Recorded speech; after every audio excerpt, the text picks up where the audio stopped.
Hi guys, and welcome to Gentle History for Deep Sleep. Tonight we step into a frontier winter where the snow presses against a lonely cabin and every sound inside the walls seems to have teeth. You stand near a weak fire, breathing wood smoke and cold air, while something small scratches beneath the floorboards. Outside, the forest is dark, the path has vanished, and the nearest friendly roof may be many miles away. Inside, your food is running low, your boots are damp, and your unexpected house guests are extremely interested in supper.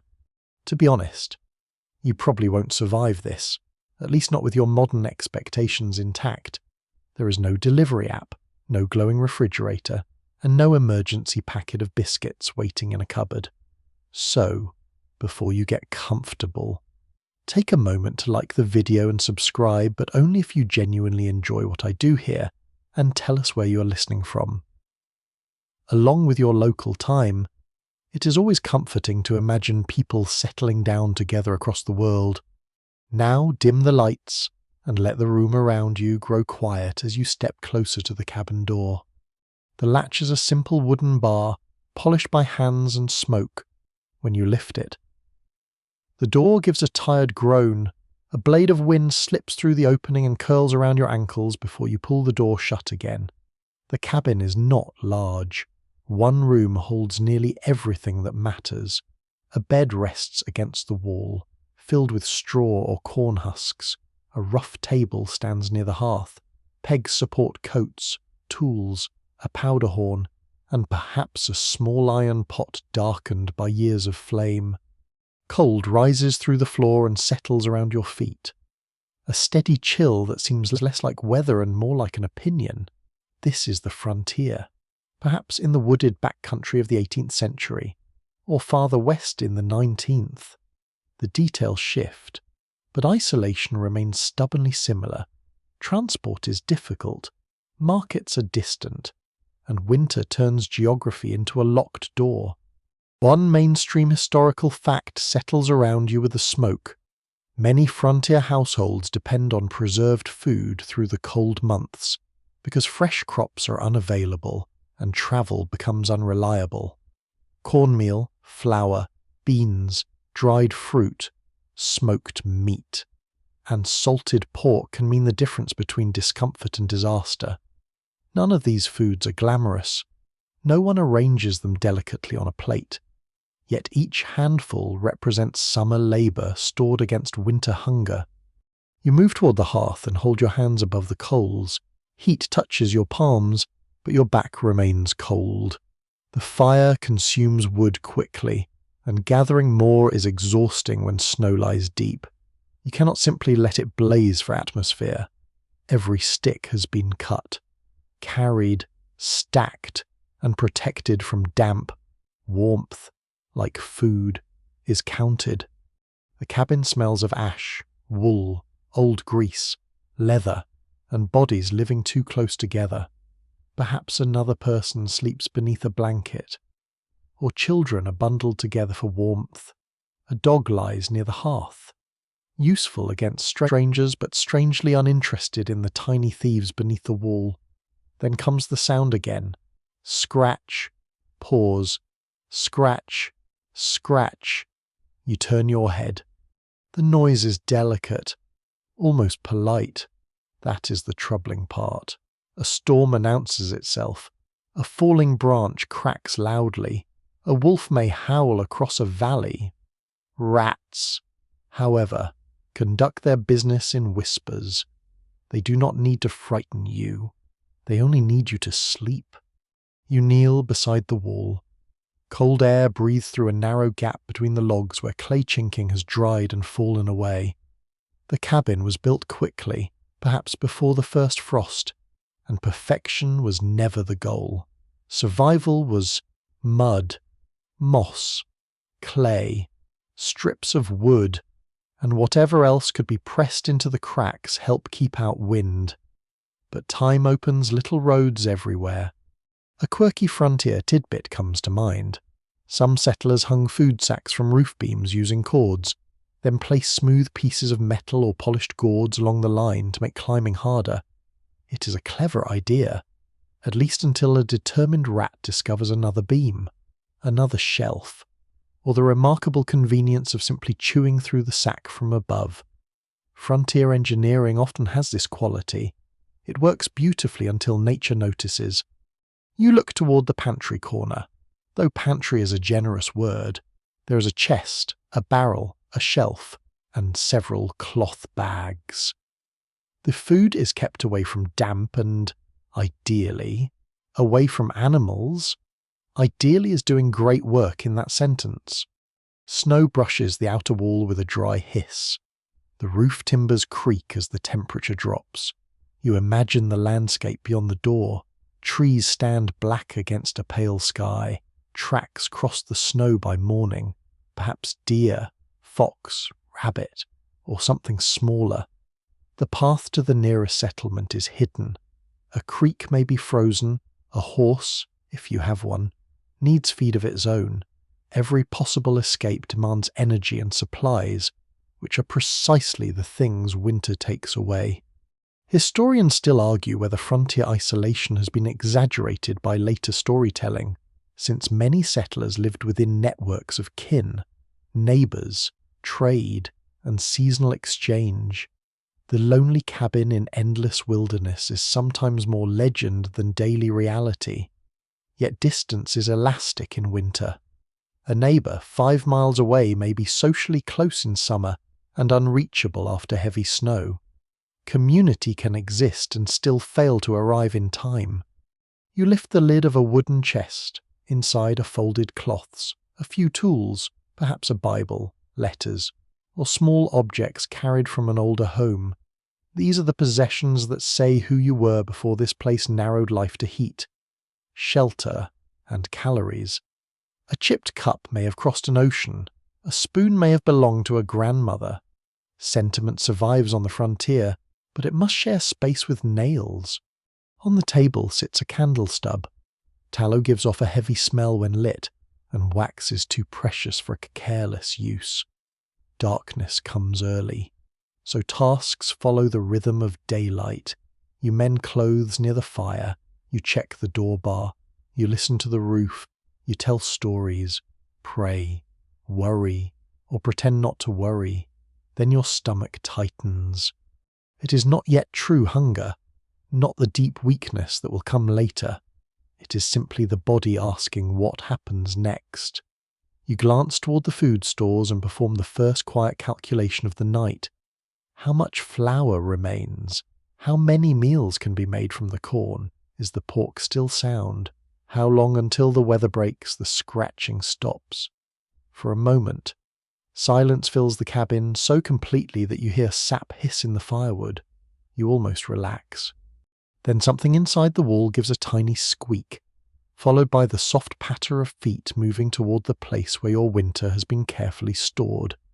You take the candle and step closer, already understanding that tomorrow you must count every crumb and bean. Morning enters the cabin as a thin grey light, barely strong enough to separate the table from the wall. The fire has collapsed into a red glow beneath white ash, and the air feels sharp against your nose.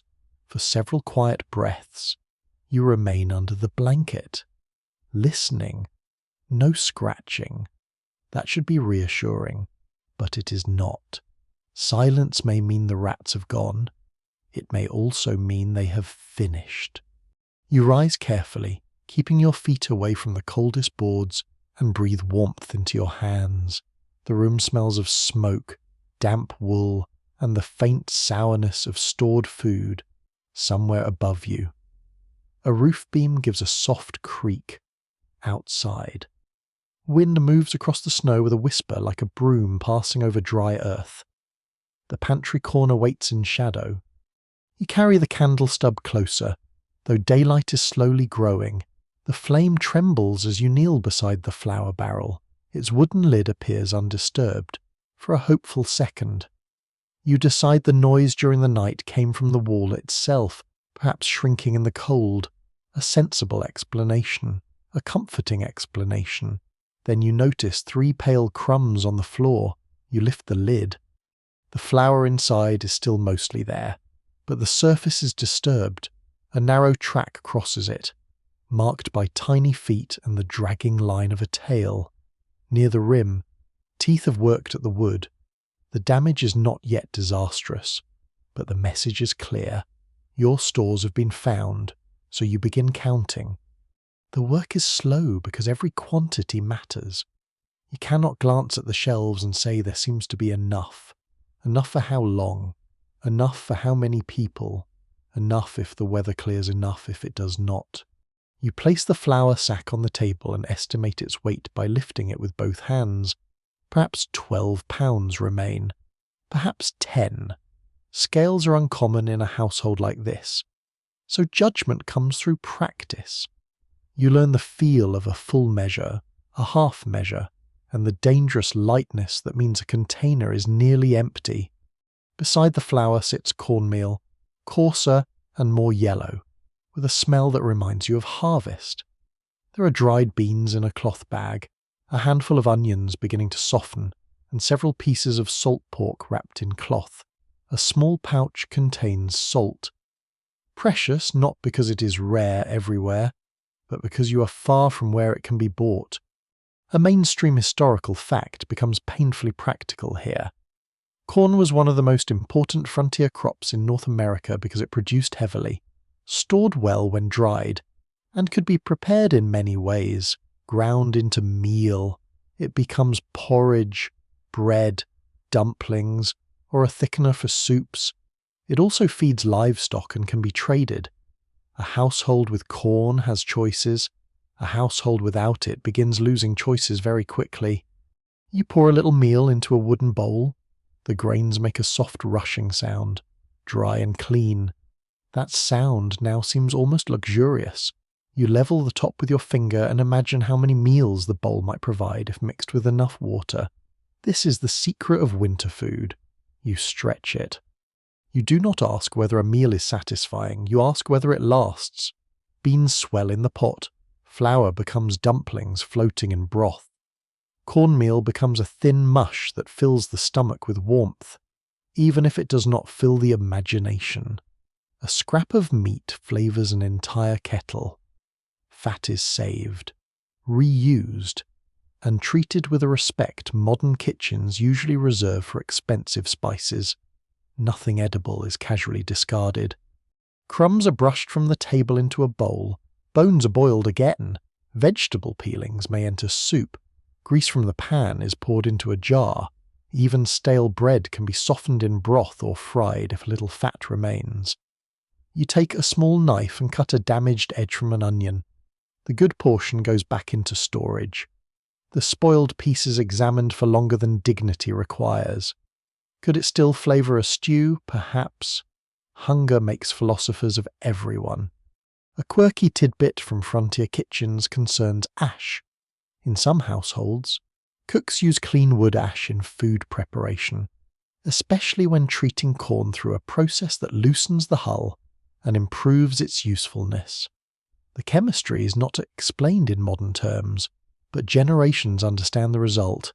Knowledge travels through habit long before it arrives in a textbook, of course. This does not mean you should sprinkle fireplace ash over breakfast like seasoning. Even the frontier has limits. You arrange the food in small groups across the table. Flour, cornmeal, beans, pork, salt, a little dried fruit. Perhaps apples sliced during autumn and strung near the hearth. The display looks almost generous until you divide it by days. You take a stick of charcoal and mark figures on a scrap of board. There may be 2 people in the cabin, perhaps 4. Each person needs warmth and strength, especially if wood must be chopped, water carried, animals tended, and snow cleared. Yet hard work demands food, while obtaining food demands hard work. Winter enjoys this kind of joke.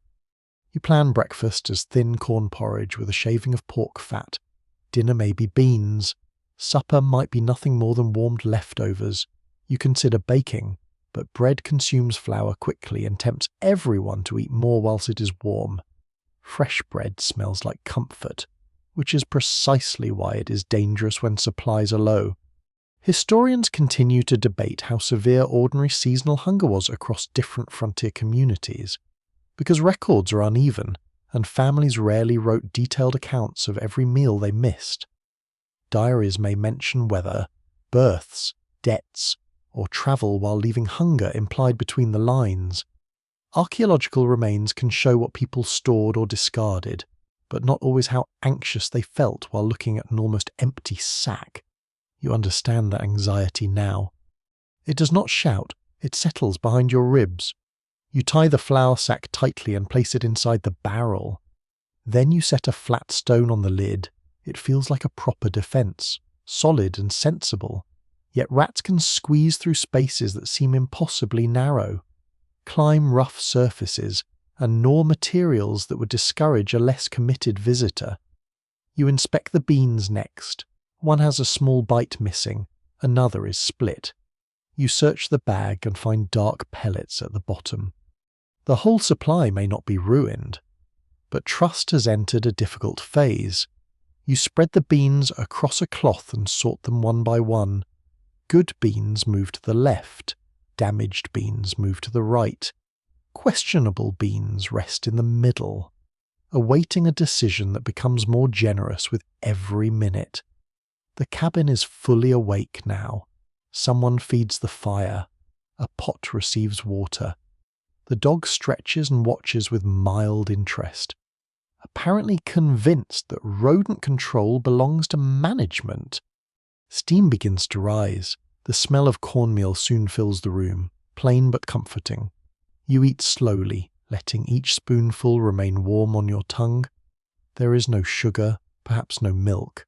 Still, the porridge quiets the stomach for a while afterward. You scrape the bowl completely clean. On the table, the remaining food has been packed away in tighter containers and moved farther from the wall. Your calculations suggest survival is possible, but only if portions shrink, weather improves, and nothing else is lost.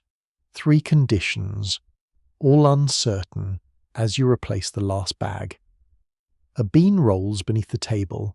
You bend to retrieve it and see a tiny paw disappear through a crack in the floor. Then the scratching begins again, no longer hidden in darkness, but directly beneath your hand. The tiny paw vanishes so quickly that you almost doubt you saw it. For one suspended moment, you remain crouched beside the table, with your fingers resting on the floorboard. Then a faint vibration passes through the wood. Something moves beneath you. Not one creature, perhaps, but several. You sit back on your heels and listen. The cabin has its ordinary morning noises. Water murmurs in the pot. Firewood settles with a dry crack. Wind brushes loose snow from the roof. Beneath all of that, however, comes a softer rhythm. Scratch. Pause. Rustle. The sound travels along the wall, disappears near the hearth, then returns behind the food chest. Rats are difficult to locate by sound because the cabin itself carries every movement. A claw on one beam may seem to come from another. A body inside the wall can sound as though it is beneath the bed. The structure becomes an instrument, and your unwanted guests are learning to play it. You lower your candle toward the gap in the floor. The flame bends in a thread of cold air. The opening appears narrow, hardly wider than your smallest finger.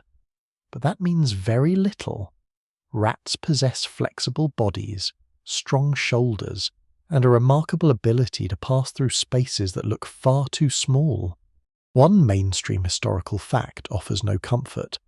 Rats have followed human settlements for centuries because people gather exactly what rats need. Grain, scraps, warmth, shelter, water, and hidden spaces all appear together wherever humans build homes. Ships, barns, mills, and storehouses. A frontier cabin may seem remote from civilization, but to a rat it is civilization in concentrated form. You press a twist of cloth into the crack. The scratching stops. You wait. A small dark nose appears beside the cloth, sniffs once, and disappears. Then the fabric twitches, slowly, almost delicately. It begins sliding downward. You grab it before it vanishes beneath the floor. The end is wet and marked by tiny teeth. It is an unimpressive contest, but you have already lost the opening round. The dog raises its head, watches you wrestle with a rag, and returns to sleep. Excellent. A valued colleague. You search the room for other signs. Near the wall, dust has been pushed aside in a narrow path. A corner of the meal sack bears shallow tooth marks behind the chest. You find bits of straw, shredded cloth, and a curl of bark gathered into a nest. This changes the situation. A passing rat may steal a little food and move on. A nesting rat has no intention of leaving. It has found warmth, shelter, and a reliable kitchen. It may also have young nearby, which means the quiet problem can multiply with astonishing speed. You lift the nest material using a stick. The smell is musky and stale, mixed with damp earth. Several seeds lie among the fibres, carried from your stores. There's also a small piece of blue thread from a garment hanging near the bed. The rats have been exploring more of the cabin than you realized. Perhaps they entered before the snow. Perhaps they were already inside when the first frost came. Perhaps the cabin belongs to them now, and you are simply the person who maintains the fire. A quirky tidbit from older households is that people sometimes scattered strong-smelling plants, such as mint, tansy, or wormwood, around storage spaces in the hope of discouraging rodents. The practice may help briefly in some circumstances, especially when scents are fresh and intense. Yet a hungry rat is not easily persuaded by herbal interior design. It may dislike the smell and continue eating anyway, rather like a guest complaining about the curtains while finishing your dinner. You gather the nesting material and carry it toward the fire the moment it touches the flame. The dry fibres flare. A sharp animal odour rises with the smoke and you turn your face away. Destroying one nest feels satisfying, but it does not solve the larger problem. The cracks remain, food remains, warmth remains. A rat can rebuild quickly, using straw from the bed, scraps from clothing, bark from the woodpile, or paper from a precious letter.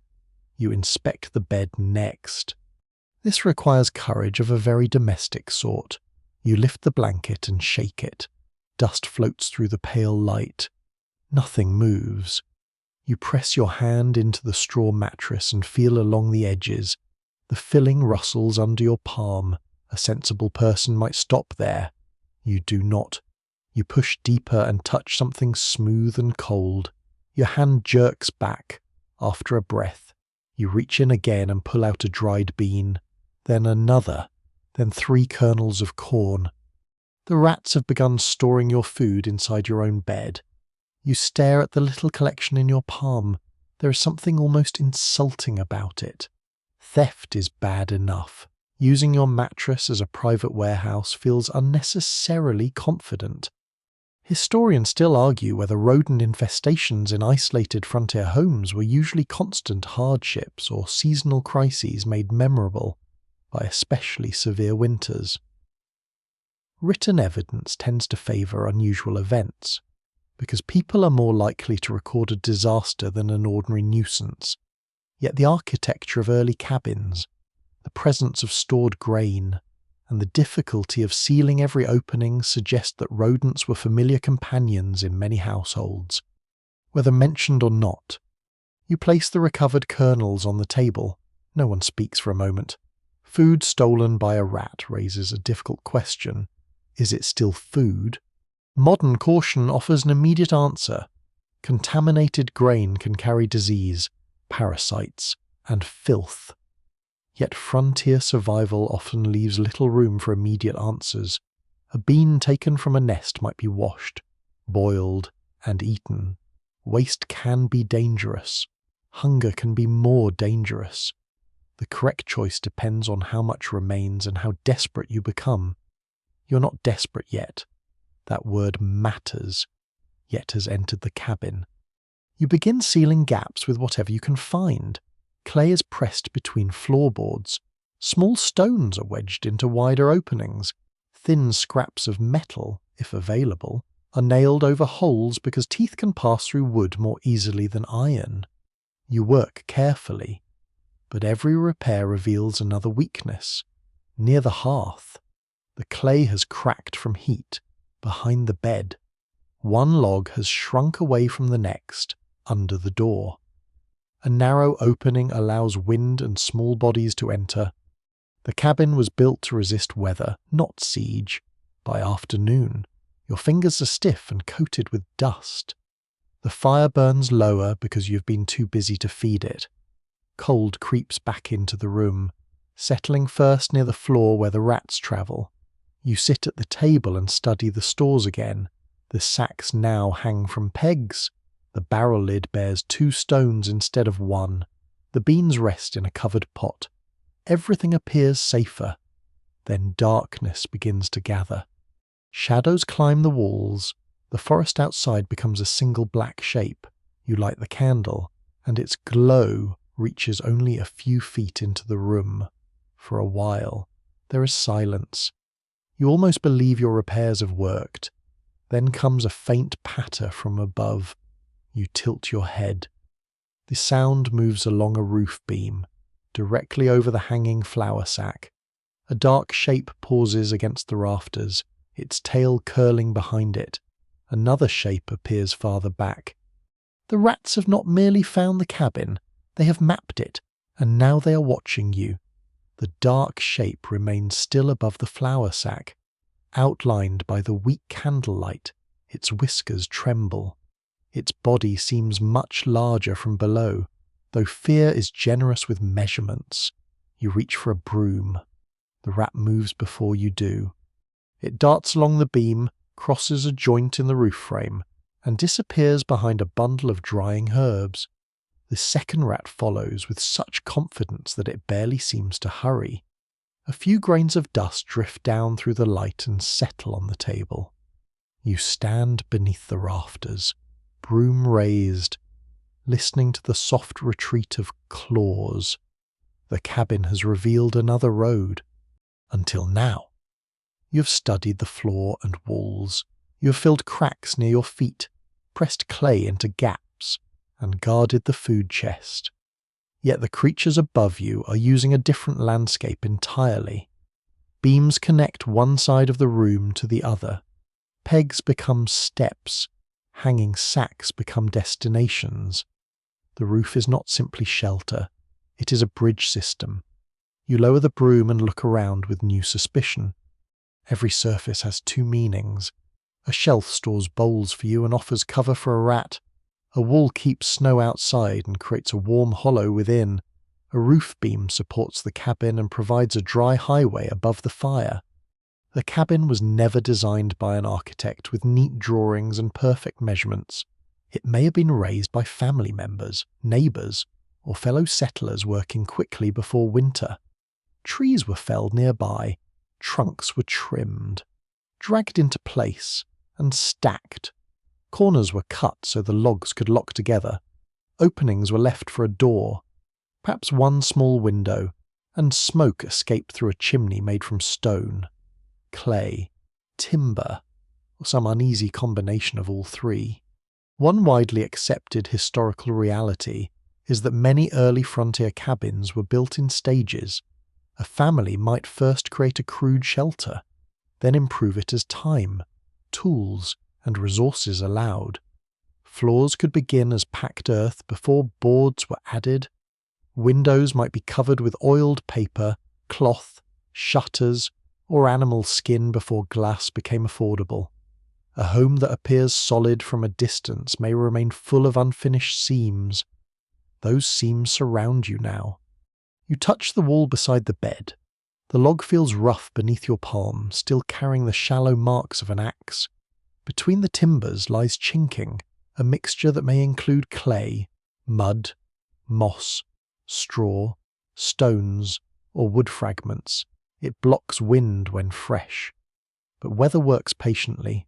Rain softens it, heat dries it, frost expands moisture inside it. The building shifts as timber shrinks. A narrow crack may open in autumn and widen by midwinter. To you, it is a draught. To a rat, it is an invitation engraved above the door. You bring the candle close to the wall, the flame leans toward one gap, showing where cold air enters.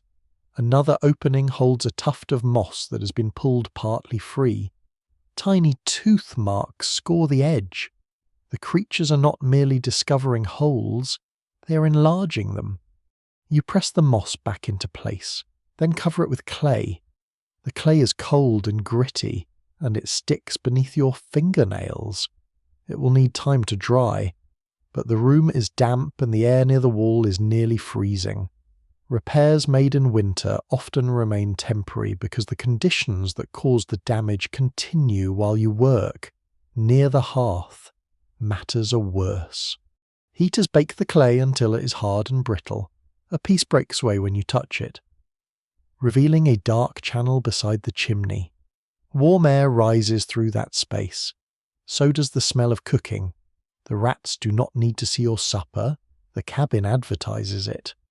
There's a peculiar detail recorded in some old household practices. People occasionally mixed animal hair, chopped straw, or even scraps of cloth into wall filling to strengthen it. The idea resembles reinforcing mud with fibres, and it can work reasonably well, unfortunately. Those same fibres may later become excellent nesting material. A repair meant to close a rat out can quietly provide furnishings for the rat already inside. You pull a loose strand from the wall and stare at it. Frontier life contains many such arrangements. Your roof shelters you and leaks smoke. Your fire warms you and consumes your labour.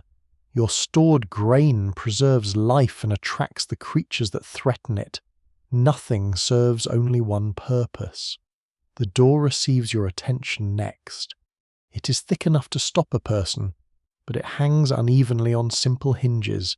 The lower edge is warped when the wind pushes snow against it. Fine powder enters beneath the sill. You kneel and feel the draft move over your knuckles.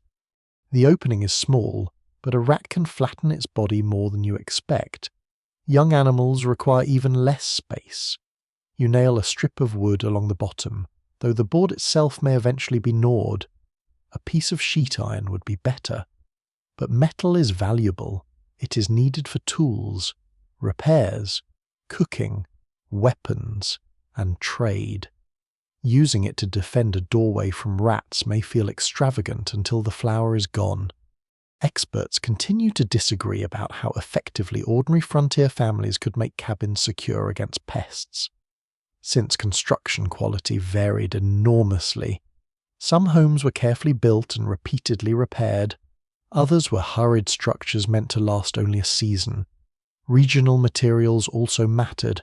A stone foundation, raised floor, or tightly joined timber wall changes the problem, but none guarantees safety when food remains nearby.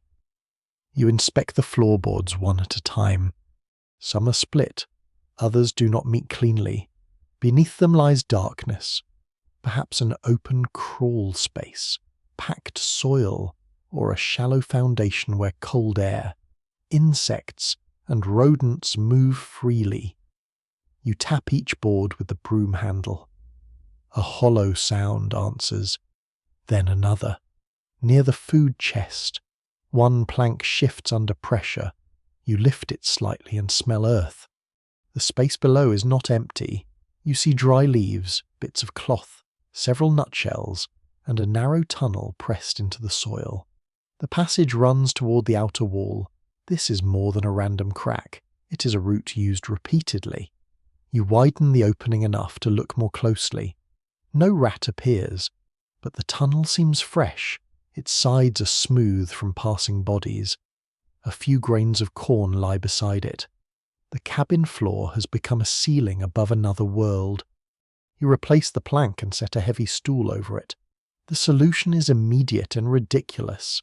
A stool may slow entry through one point, but the tunnel almost certainly branches. Still, frontier defense is often a collection of delays. You cannot make the structure perfect. You can only make each path slightly more difficult. By evening, You have patched walls, blocked the door, checked the chimney, and moved every hanging sack farther from the beams. Your shoulders ache. Clay dries on your sleeves. Splinters sting your fingertips. The cabin looks nearly unchanged. That is the discouraging part. The same table stands beside the fire. The same shadows gather in the corners. The same roof creaks beneath the wind. Yet now you see openings everywhere, each one small enough to ignore yesterday and large enough to matter tonight. You sit near the hearth and let the warmth reach your hands. Above you, the beams remain quiet. Below you, the floor gives one faint click, then another. A soft scraping begins behind the newly repaired wall, slow and patient, as if something has all night to reconsider your work. You listen to the sound and understand that tomorrow will require more than clay, stones, and hope. You will need traps. You begin with a piece of cord, a bent nail, and more confidence than the materials deserve. The fire has burned down to a steady orange glow, and the cabin smells of warm ash, damp clay, and the faint sweetness of cornmeal. Outside. Dawn has not yet fully arrived. The window opening shows only a patch of grey, while the forest beyond remains hidden beneath snow and darkness. On the table, you arrange the tools of frontier pest control, a small wooden box, a length of twine, 2 scraps of iron, a shallow bowl, a spoonful of precious meal. The meal is the painful part. To catch a rat, you must offer food, which feels rather like paying a thief to attend his own arrest. You work slowly, shaping the box into a simple falling trap. One edge rests upon a stick. The bait sits beneath it. When the rat touches the cord or shifts the support, the box should fall. Should is a hopeful word. The mechanism looks convincing while your hands are beside it. Once you step away, it seems to lose all sense of purpose. The stick leans at a doubtful angle. The cord sags. The box is heavy enough to trap a rat, but perhaps also heavy enough to fall without assistance. You test it. The box crashes onto the table, scattering meal into the air. The dog wakes, looks offended, and leaves the room. You collect the grains one by one. Traps were a familiar response to rodents in early rural households. Though designs varied according to available materials, some traps crushed, some enclosed, and some used a spring or weighted door. Manufactured iron traps became more common through trade and industrial production. But isolated families often relied on homemade devices assembled from wood, wire, cord, and patience. Patience is the easiest material to describe and the hardest to store. You rebuild the trap near the wall where the rats travel. This time the support holds. A small smear of pork fat goes beneath the box. The scent spreads quickly in the cold room. Rich and irresistible. Irresistible to you. Certainly.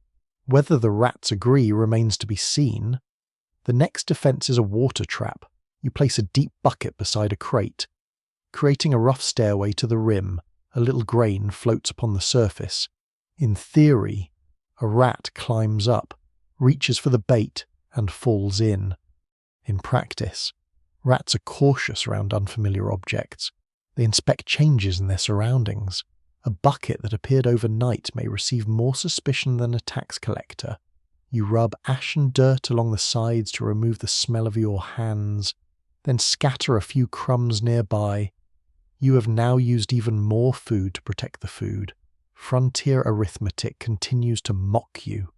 A less expected household practice involved placing smooth, steep-sided vessels near walls and baiting them with grain or grease. Once inside, small animals could struggle to climb out.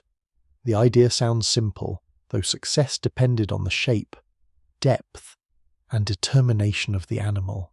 A clever rat might escape, a foolish mouse might not. History rarely records which one ruined breakfast. You turn next to the cat.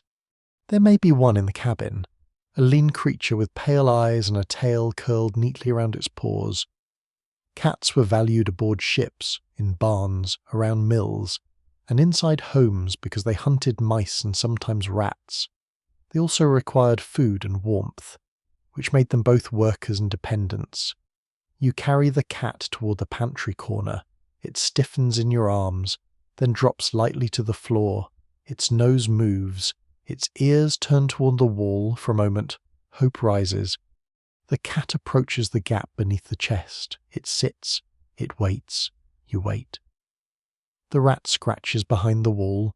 The cat washes one paw. This is not the heroic confrontation you imagined. Perhaps the animal is patient. Perhaps it is lazy. Perhaps it has correctly judged the rat to be larger, angrier, and not included in the employment agreement. The dog offers even less assistance. Certain dogs were bred or valued for catching vermin, especially terrier types. But your frontier companion may be more interested in guarding the door, hunting larger game, or sleeping where the hearth is warmest. Asking every animal to perform every task is a modern management error with very old roots. You try sound next. You strike the wall with the broom handle. Scratching stops. You strike again farther along. Something scurries beneath the floor. For several minutes, you chase noises from one side of the cabin to the other. The rats retreat, circle, and return.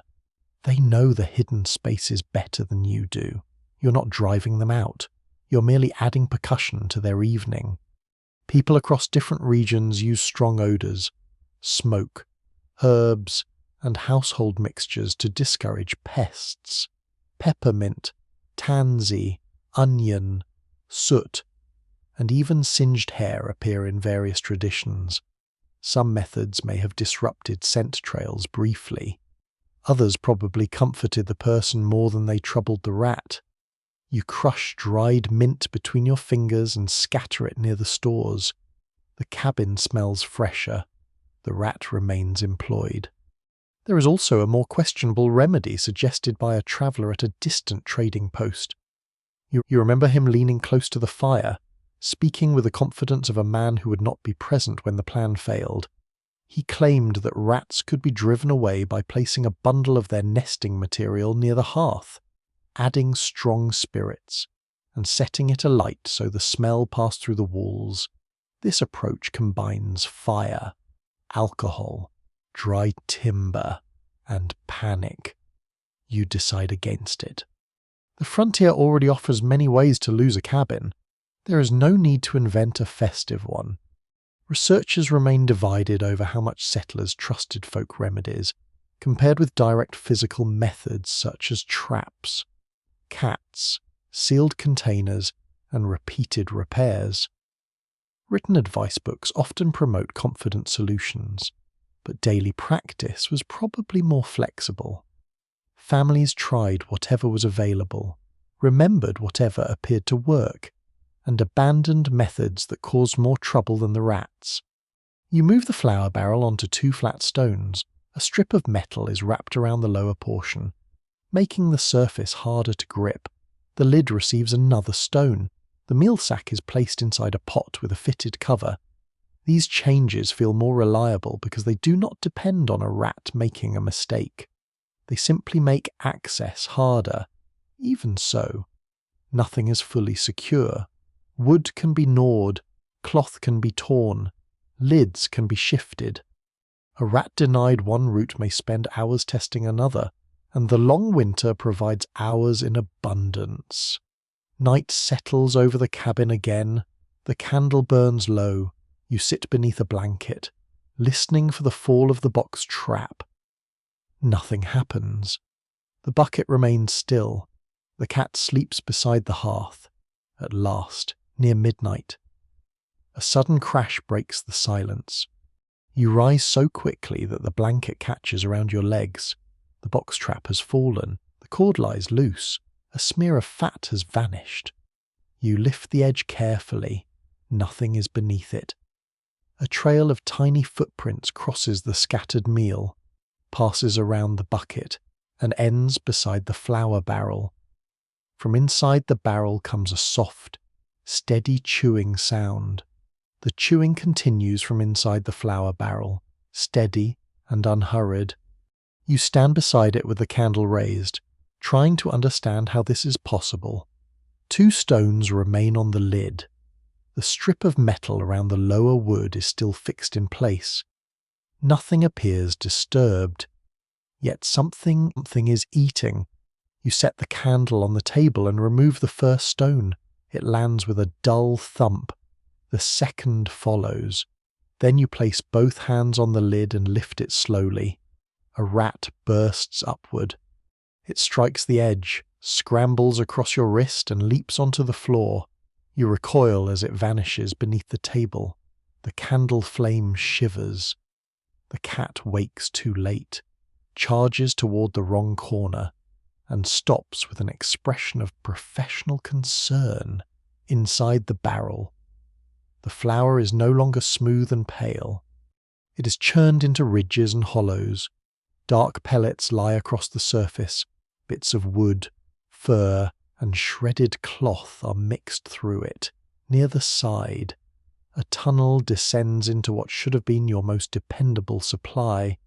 You stare at the damage. The rat did not enter through the lid. It gnawed through the rear of the barrel where the wood faced the wall. The hole is low and almost hidden, its edges bright with fresh tooth marks. Your metal strip covered the front and sides, but not the place you could not see.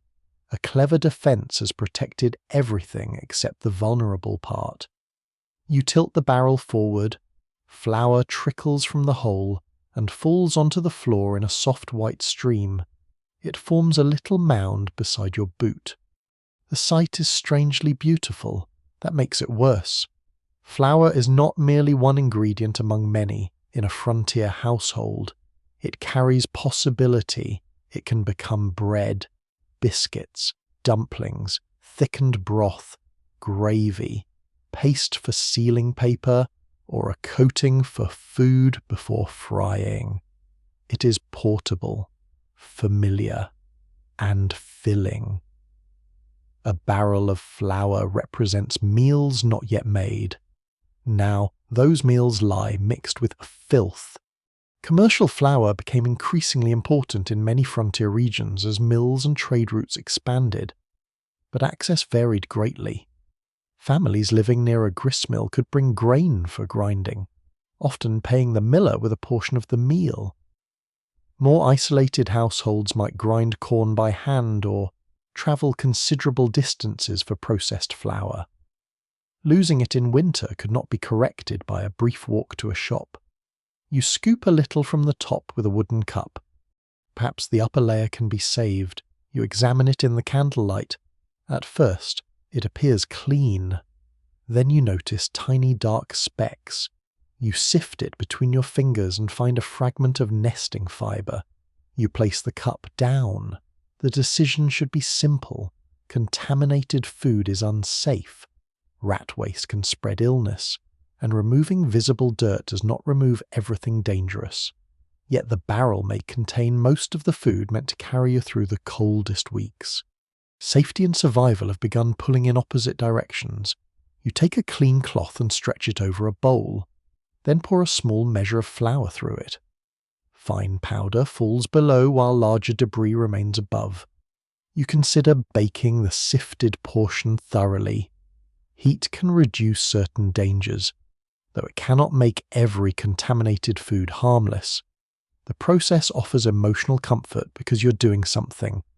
Sometimes action feels like evidence, even when it proves very little.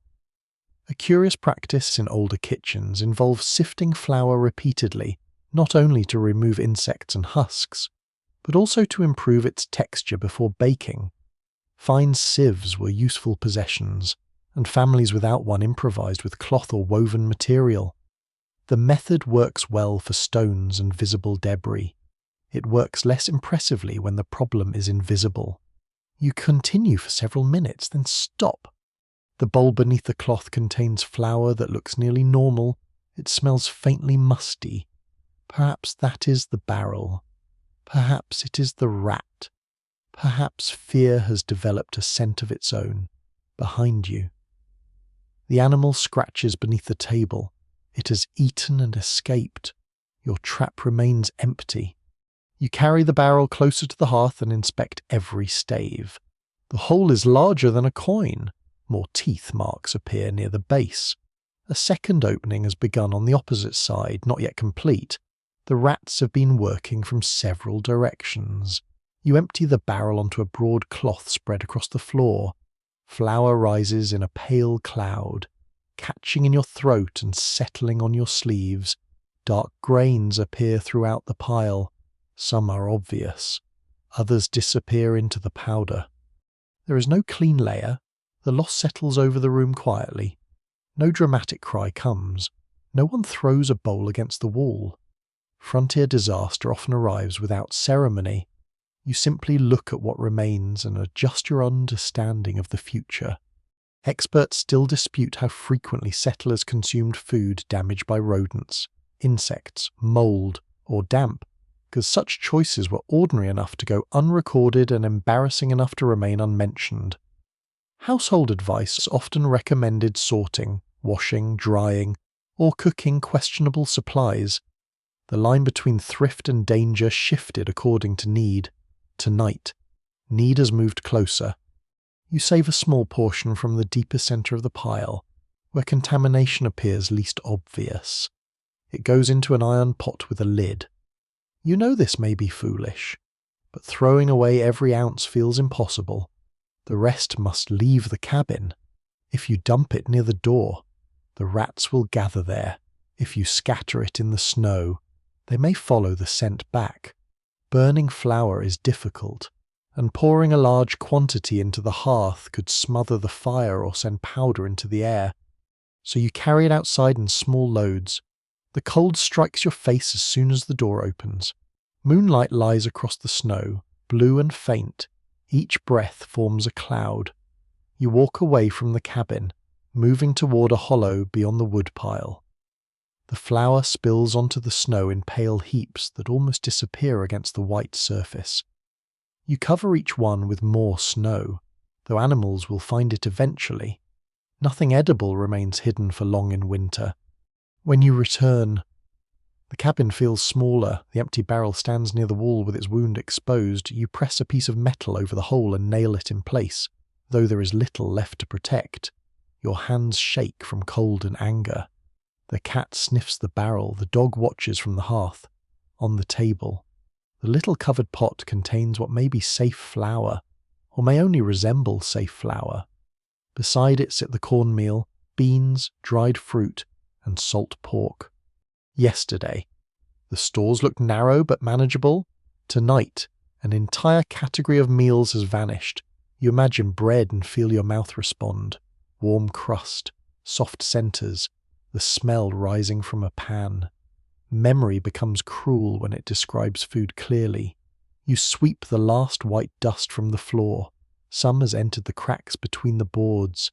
Tiny grains remain where no broom can reach.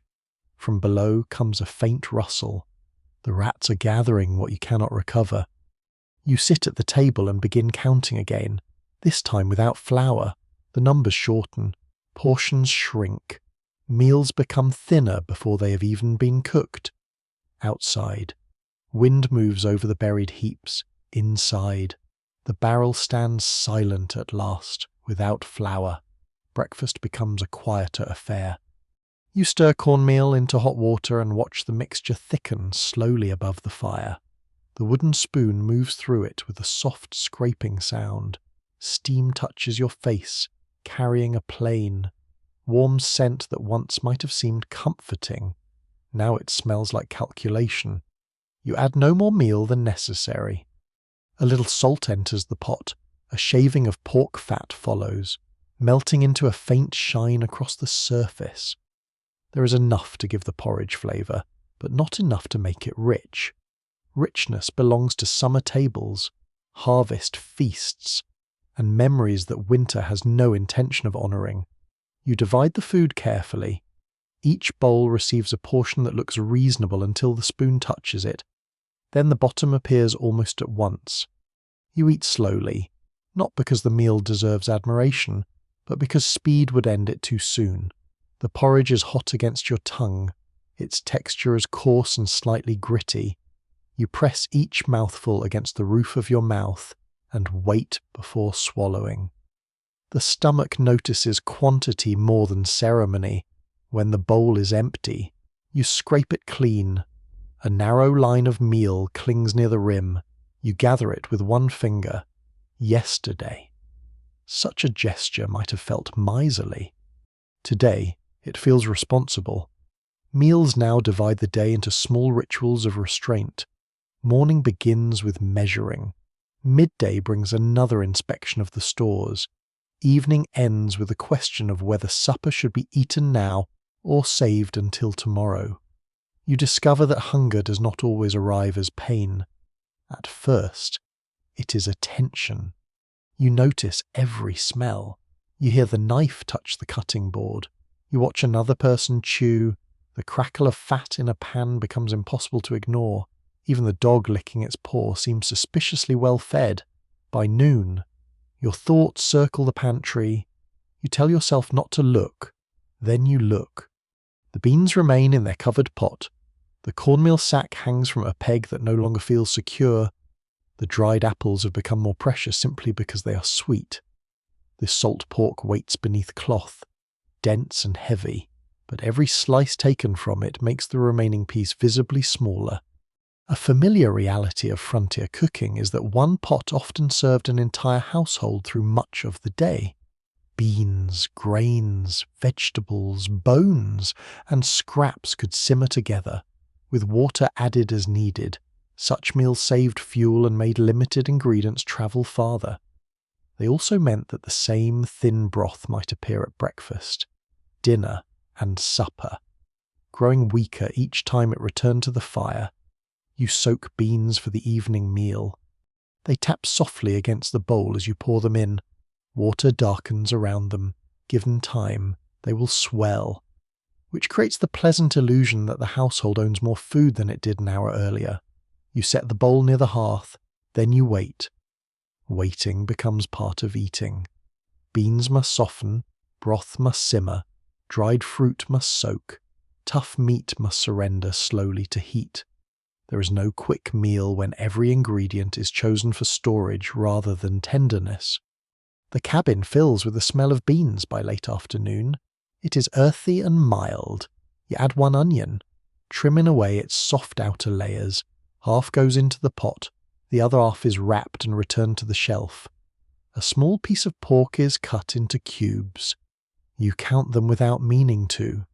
One cube disappears beneath the broth, then another. Each seems far too valuable to vanish so easily. People in some households kept a small lump of fat or a piece of meat suspended in the cooking pot to lend flavour, then removed it before serving so it could season another meal. The practice sounds almost comic until scarcity teaches its logic. A single scrap might visit several dinners before anyone finally eats it. It becomes less an ingredient and more a travelling guest. You consider doing the same. The pork cube floats near the surface, pale and glistening. You lift it with a spoon, hesitate, then place it back. Not yet. Outside. The day fades early. Snow reflects the last week light, making the window opening glow for a few minutes before darkness settles. The fire casts long shadows over the walls. You eat the beans from a shared pot. They are soft enough, though a few remain hard at the centre. The broth is thin, onion gives it sweetness, and the pork adds a smoky taste that lingers pleasantly. No one speaks much. Conversation requires energy, and hunger makes silence feel economical. You begin to notice how meals once supported more than the body. They marked time. They gathered people near the table. They offered comfort after labour. They gave children something to anticipate and adults a reason to stop working. Now the meal has become an examination. Did anyone take too much? Was the ladle filled evenly? Could more water have been added? These thoughts are not noble.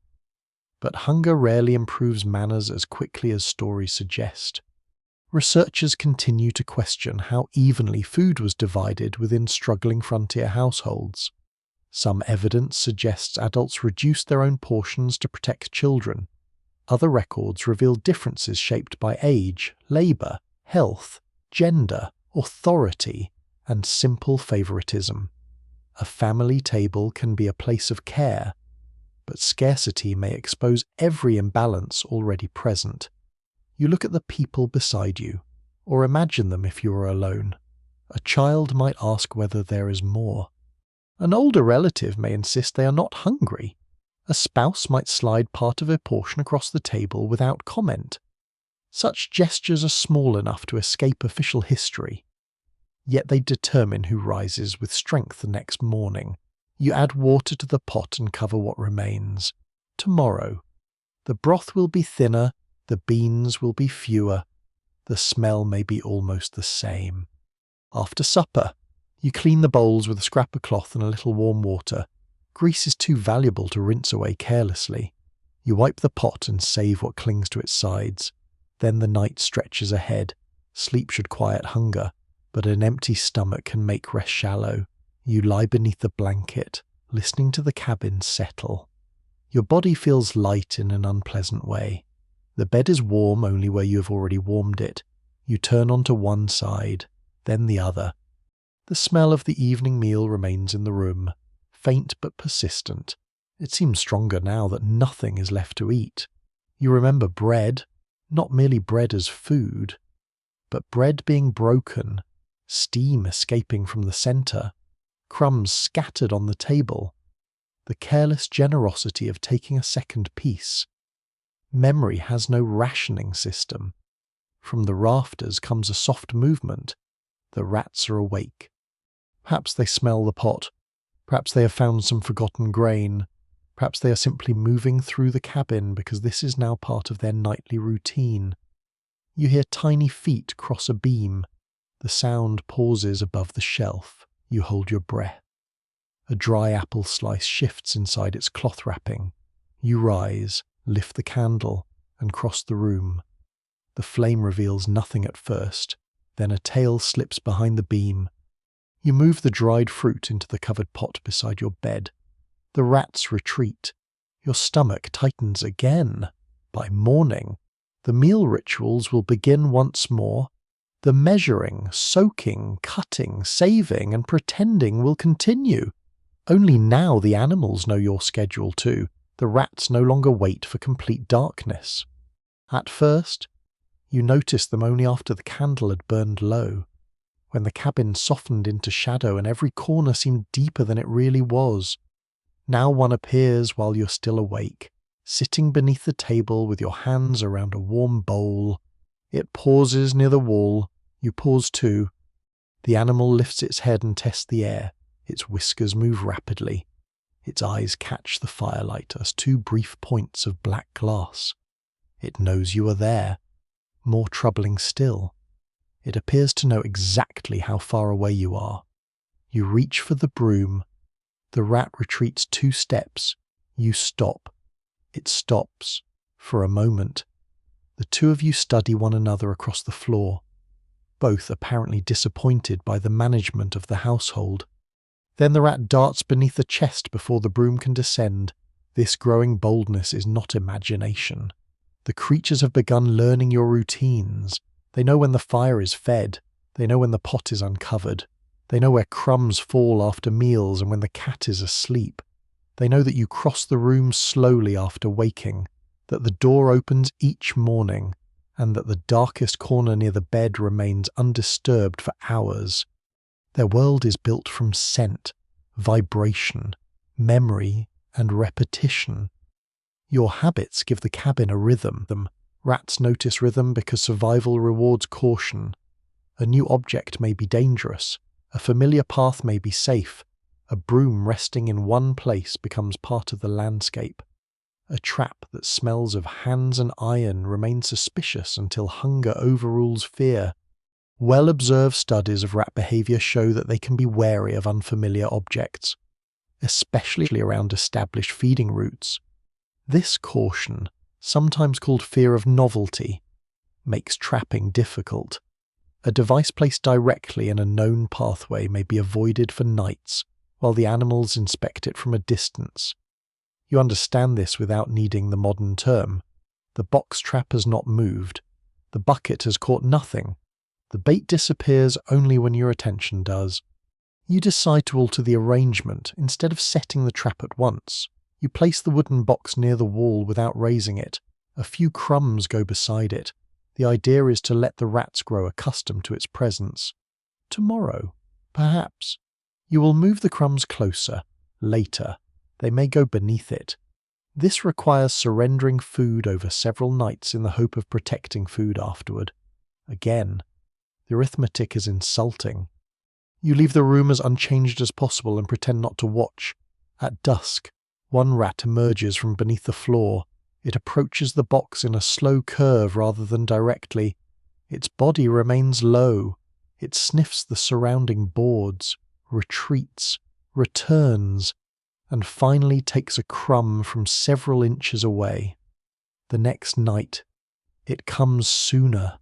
By the third, another rat follows. They are not merely hungry, they are evaluating. You begin to distinguish them.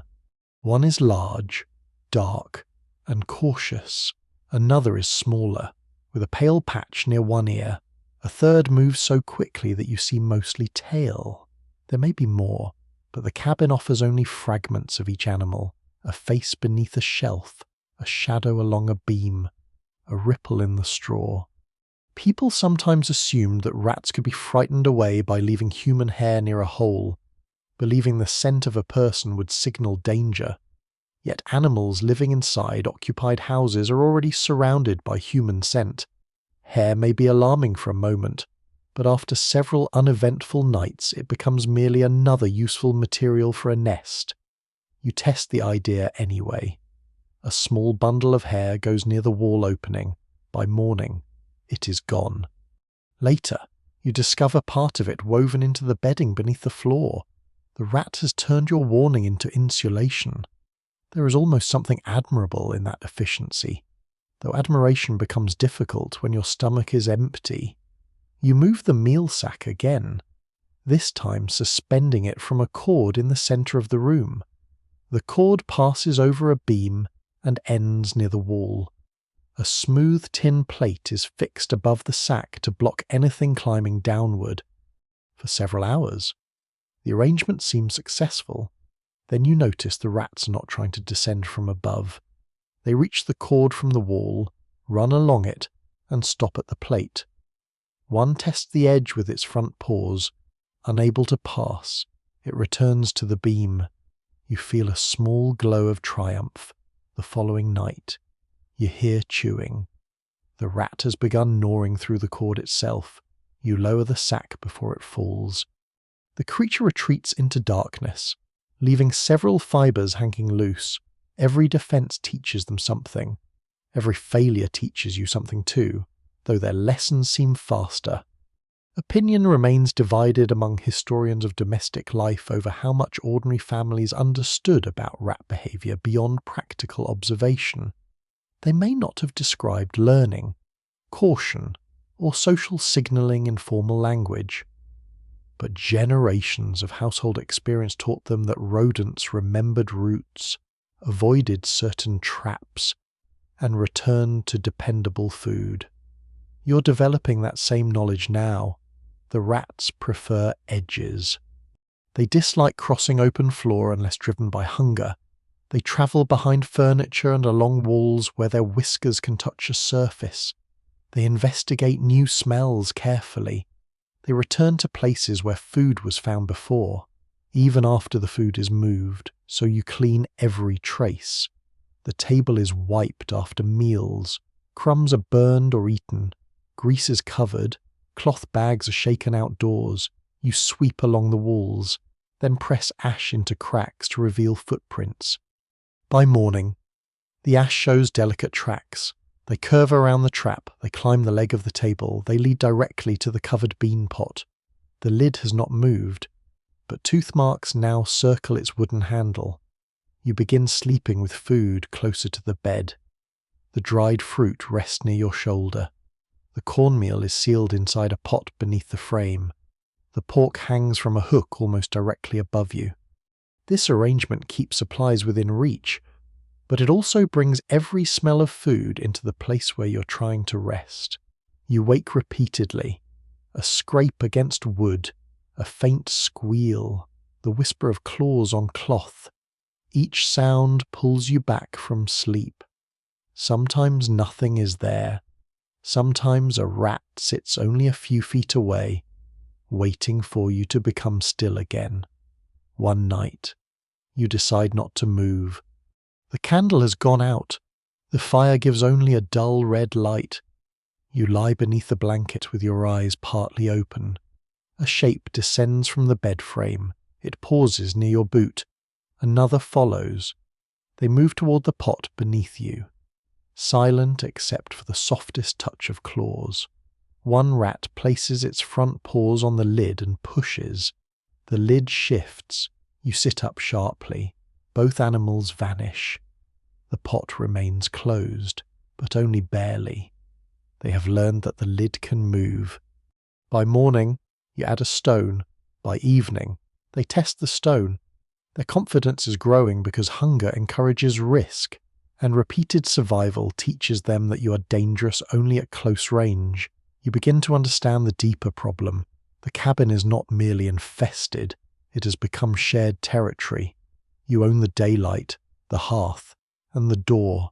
The rats own the walls, the floor, the rafters, and every moment when your eyes close. As night gathers again, you hear them moving before the meal is finished. They no longer wait for permission from darkness. They are waiting for the next mistake, the next morning. The water bucket is frozen, not completely, but enough to hold a cloudy sheet of ice across the top. You tap it with the handle of a spoon. The surface gives a brittle crack, and several clear pieces tilt into the dark water below. The cabin has become colder during the night. You feel it in the stiffness of your blanket, in the numbness of your toes, and in the thin white frost gathered around the doorframe. Even the walls seem colder to look at. Their rough logs have lost the warm brown colour of firelight and turned grey beneath the winter dawn. You kneel beside the hearth. Only a few coals remain alive. They glow faintly beneath ash, like tired eyes refusing to close.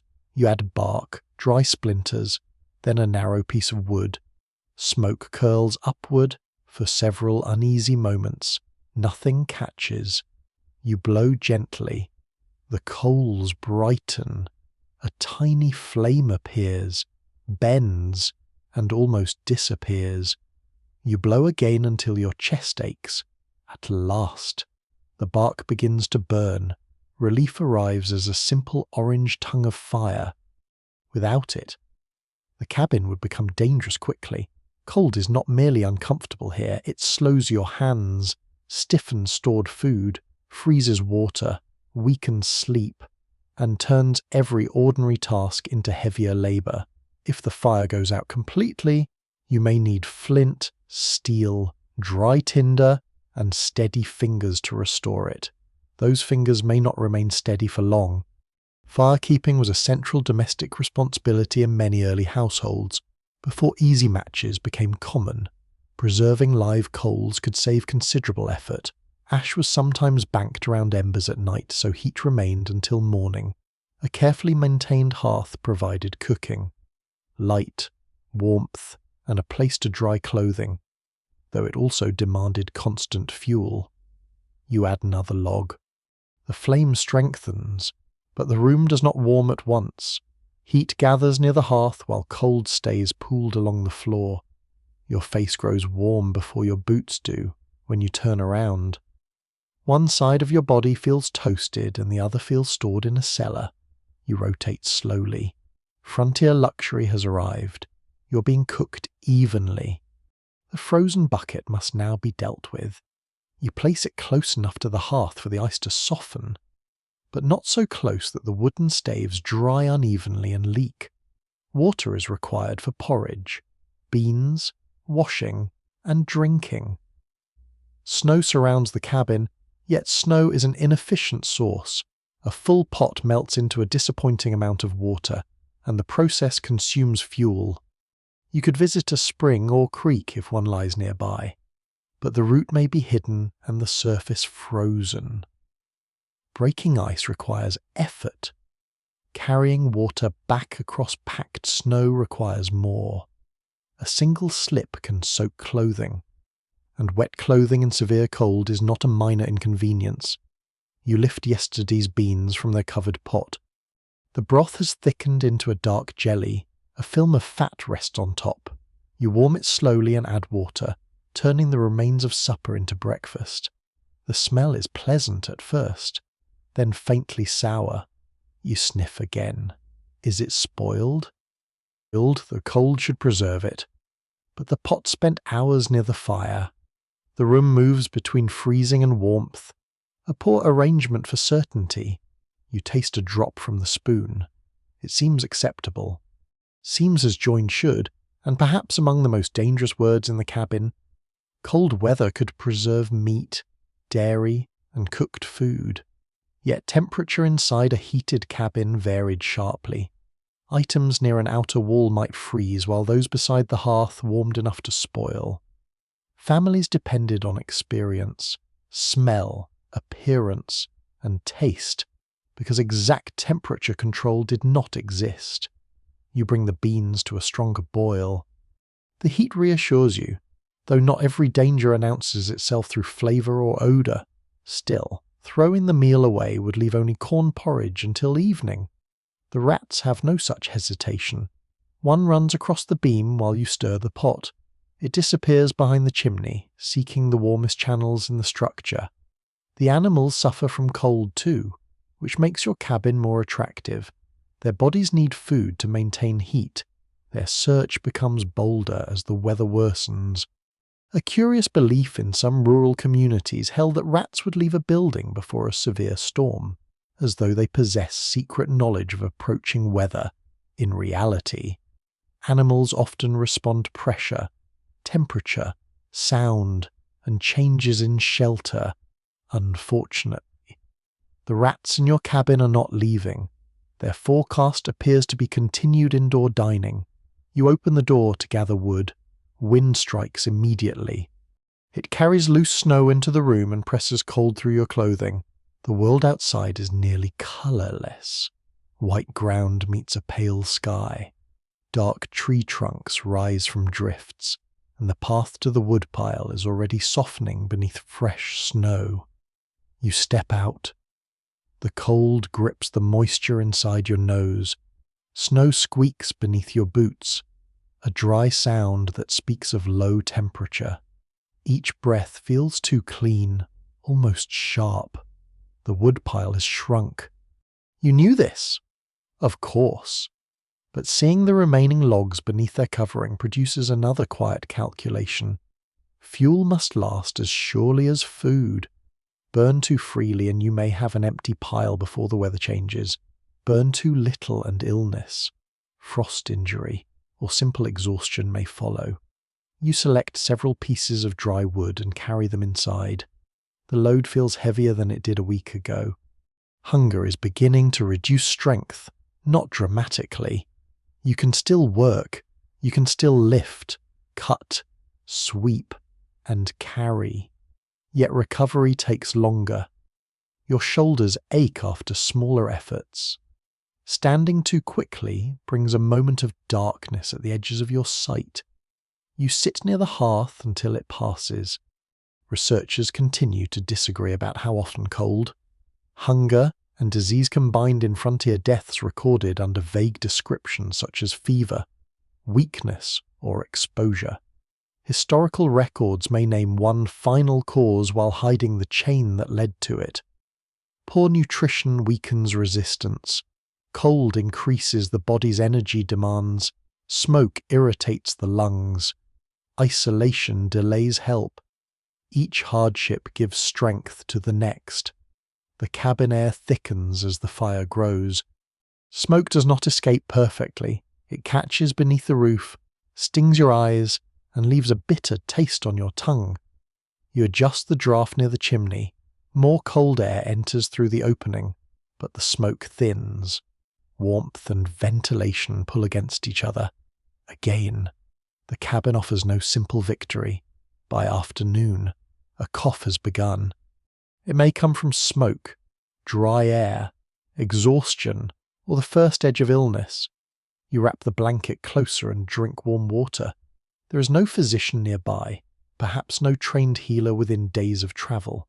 Remedies depend on household knowledge, local plants, rest, and luck. You cannot afford to rest fully.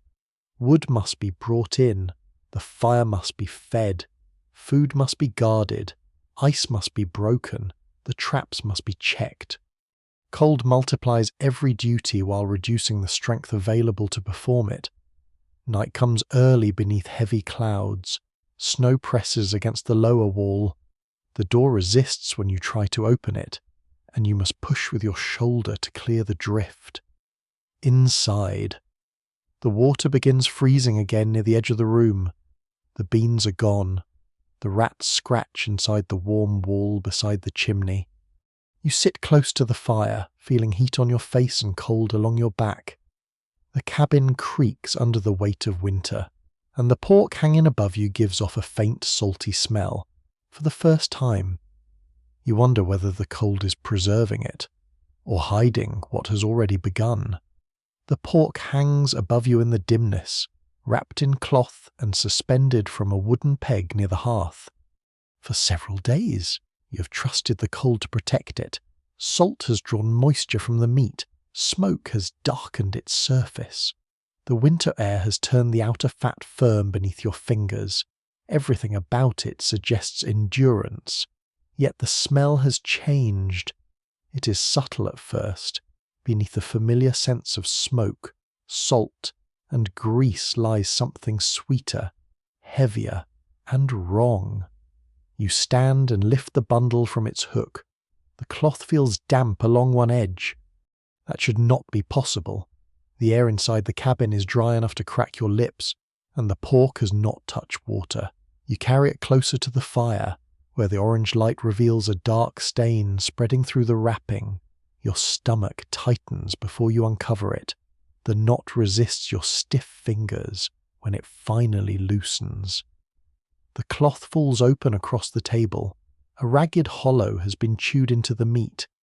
The outer layer is scored by teeth. Fat curls away in pale strips. Dark pellets cling to the cloth, and a small patch near the bone has softened into a grey, shining mass. You lean back from the smell. The rats have reached it. Perhaps they crossed the rafters. Perhaps they climbed the wall peg. Perhaps one dropped from the beam directly onto the bundle. However they managed it. They have eaten through the wrapping and opened the preserved surface to air, moisture, and contamination. You touch the sound end with the tip of your knife. It remains firm. The damaged area gives under almost no pressure. You cut into the meat, hoping to find a clean interior. The blade passes through a darkened edge and reveals pink flesh below. For one hopeful moment, it looks usable. Then the odour strengthens. You stop breathing through your nose. Preserving pork with salt was a common and practical method in many frontier households.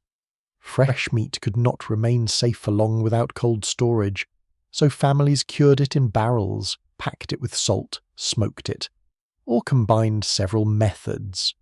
Properly handled pork might last for months, but success depended on enough salt, clean preparation, cool conditions, and protection from insects and animals. Your pork has lost that protection. You trim away the gnawed section. The knife removes one slice, then another. Each cut reduces the piece that remains. The table fills with scraps you cannot trust. Some are clearly spoiled. Others appear normal but rested beside the damaged flesh. You hold one strip near the candle. No tooth marks. No visible stain. Still, it smells faintly sour. The question becomes familiar. Can heat make it safe enough? Boiling may kill many living organisms. but it cannot reverse decay, nor can it remove every harmful substance created as food spoils. You do not know the language of bacteria or toxins, but generations of cooks know that foul meat can bring violent illness.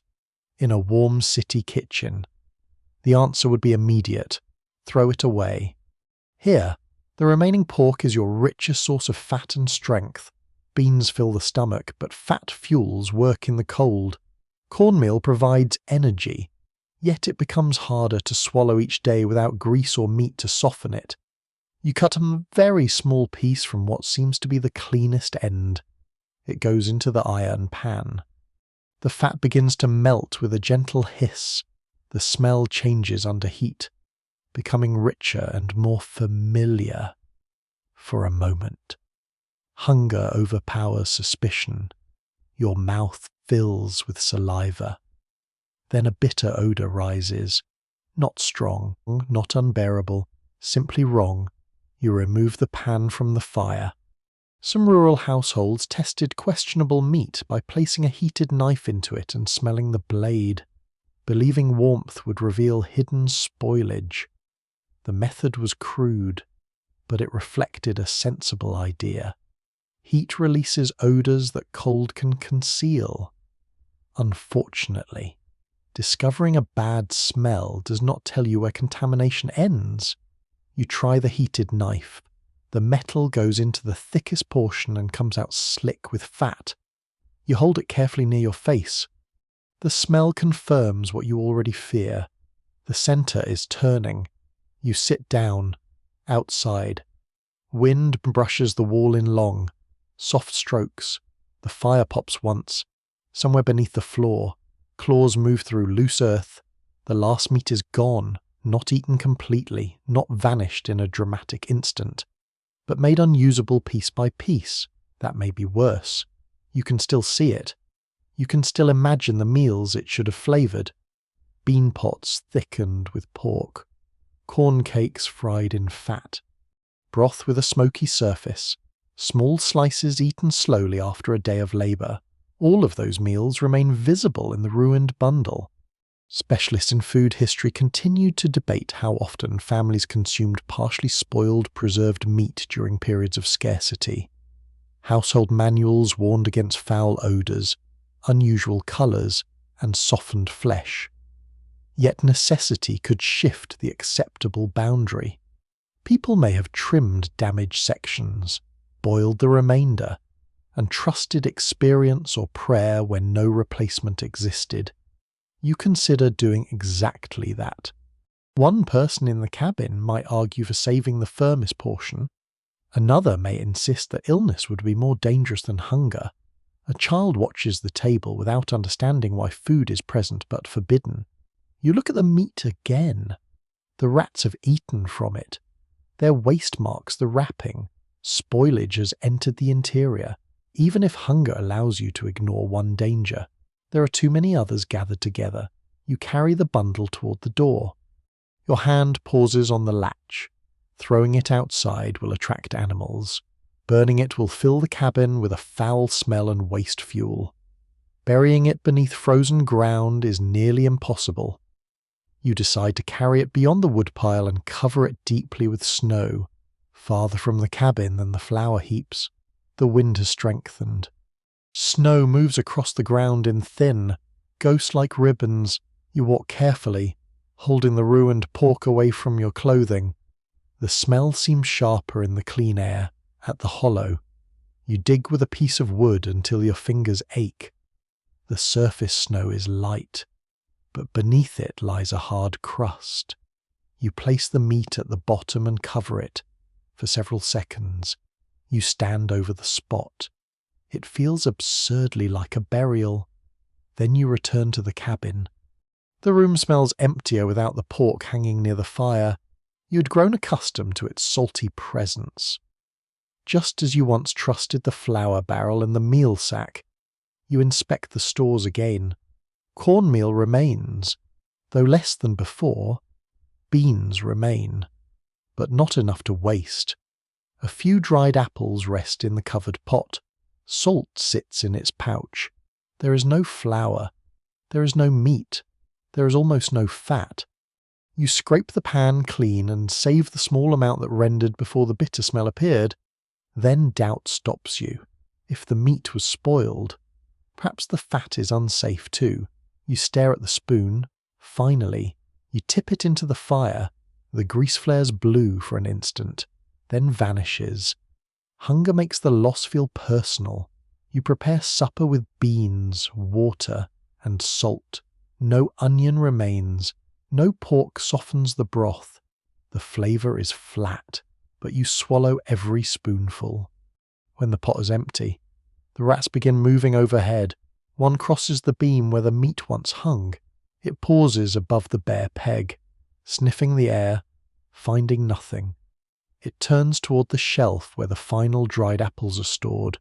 The rat above the bare peg turns its head toward the shelf, and you follow its attention at once. The dried apples. You cross the room before it can move.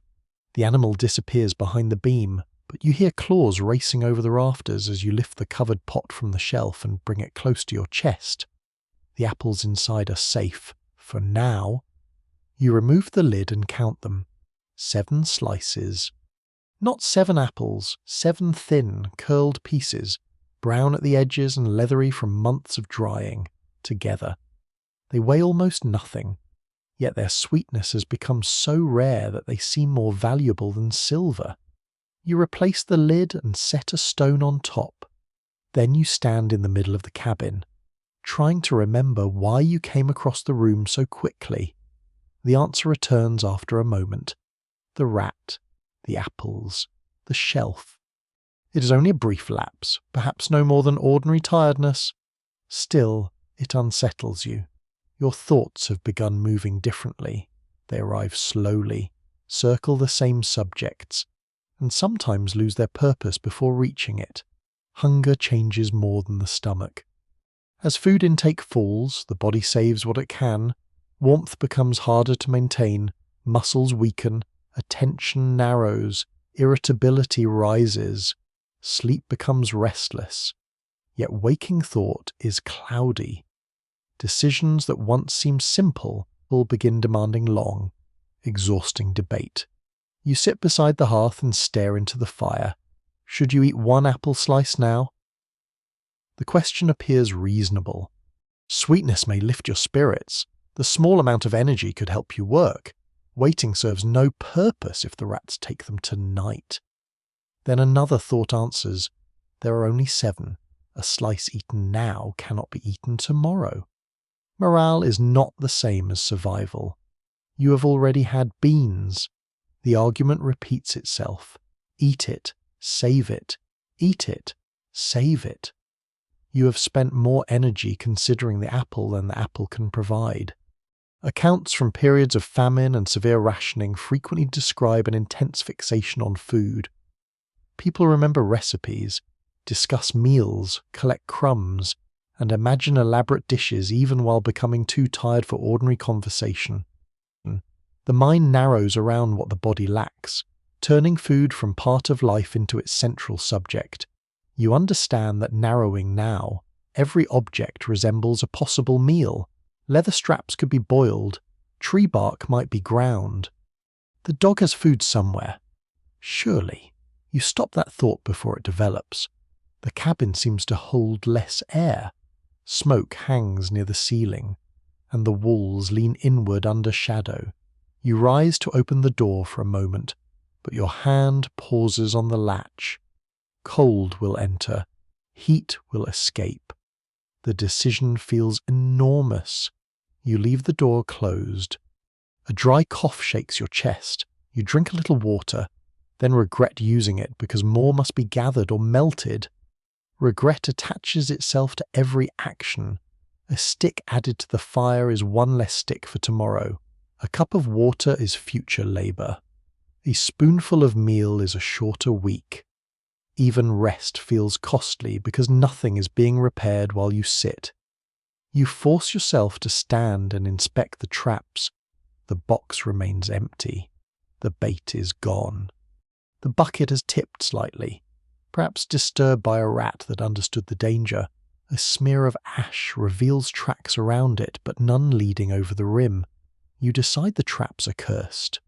The thought arrives with surprising certainty.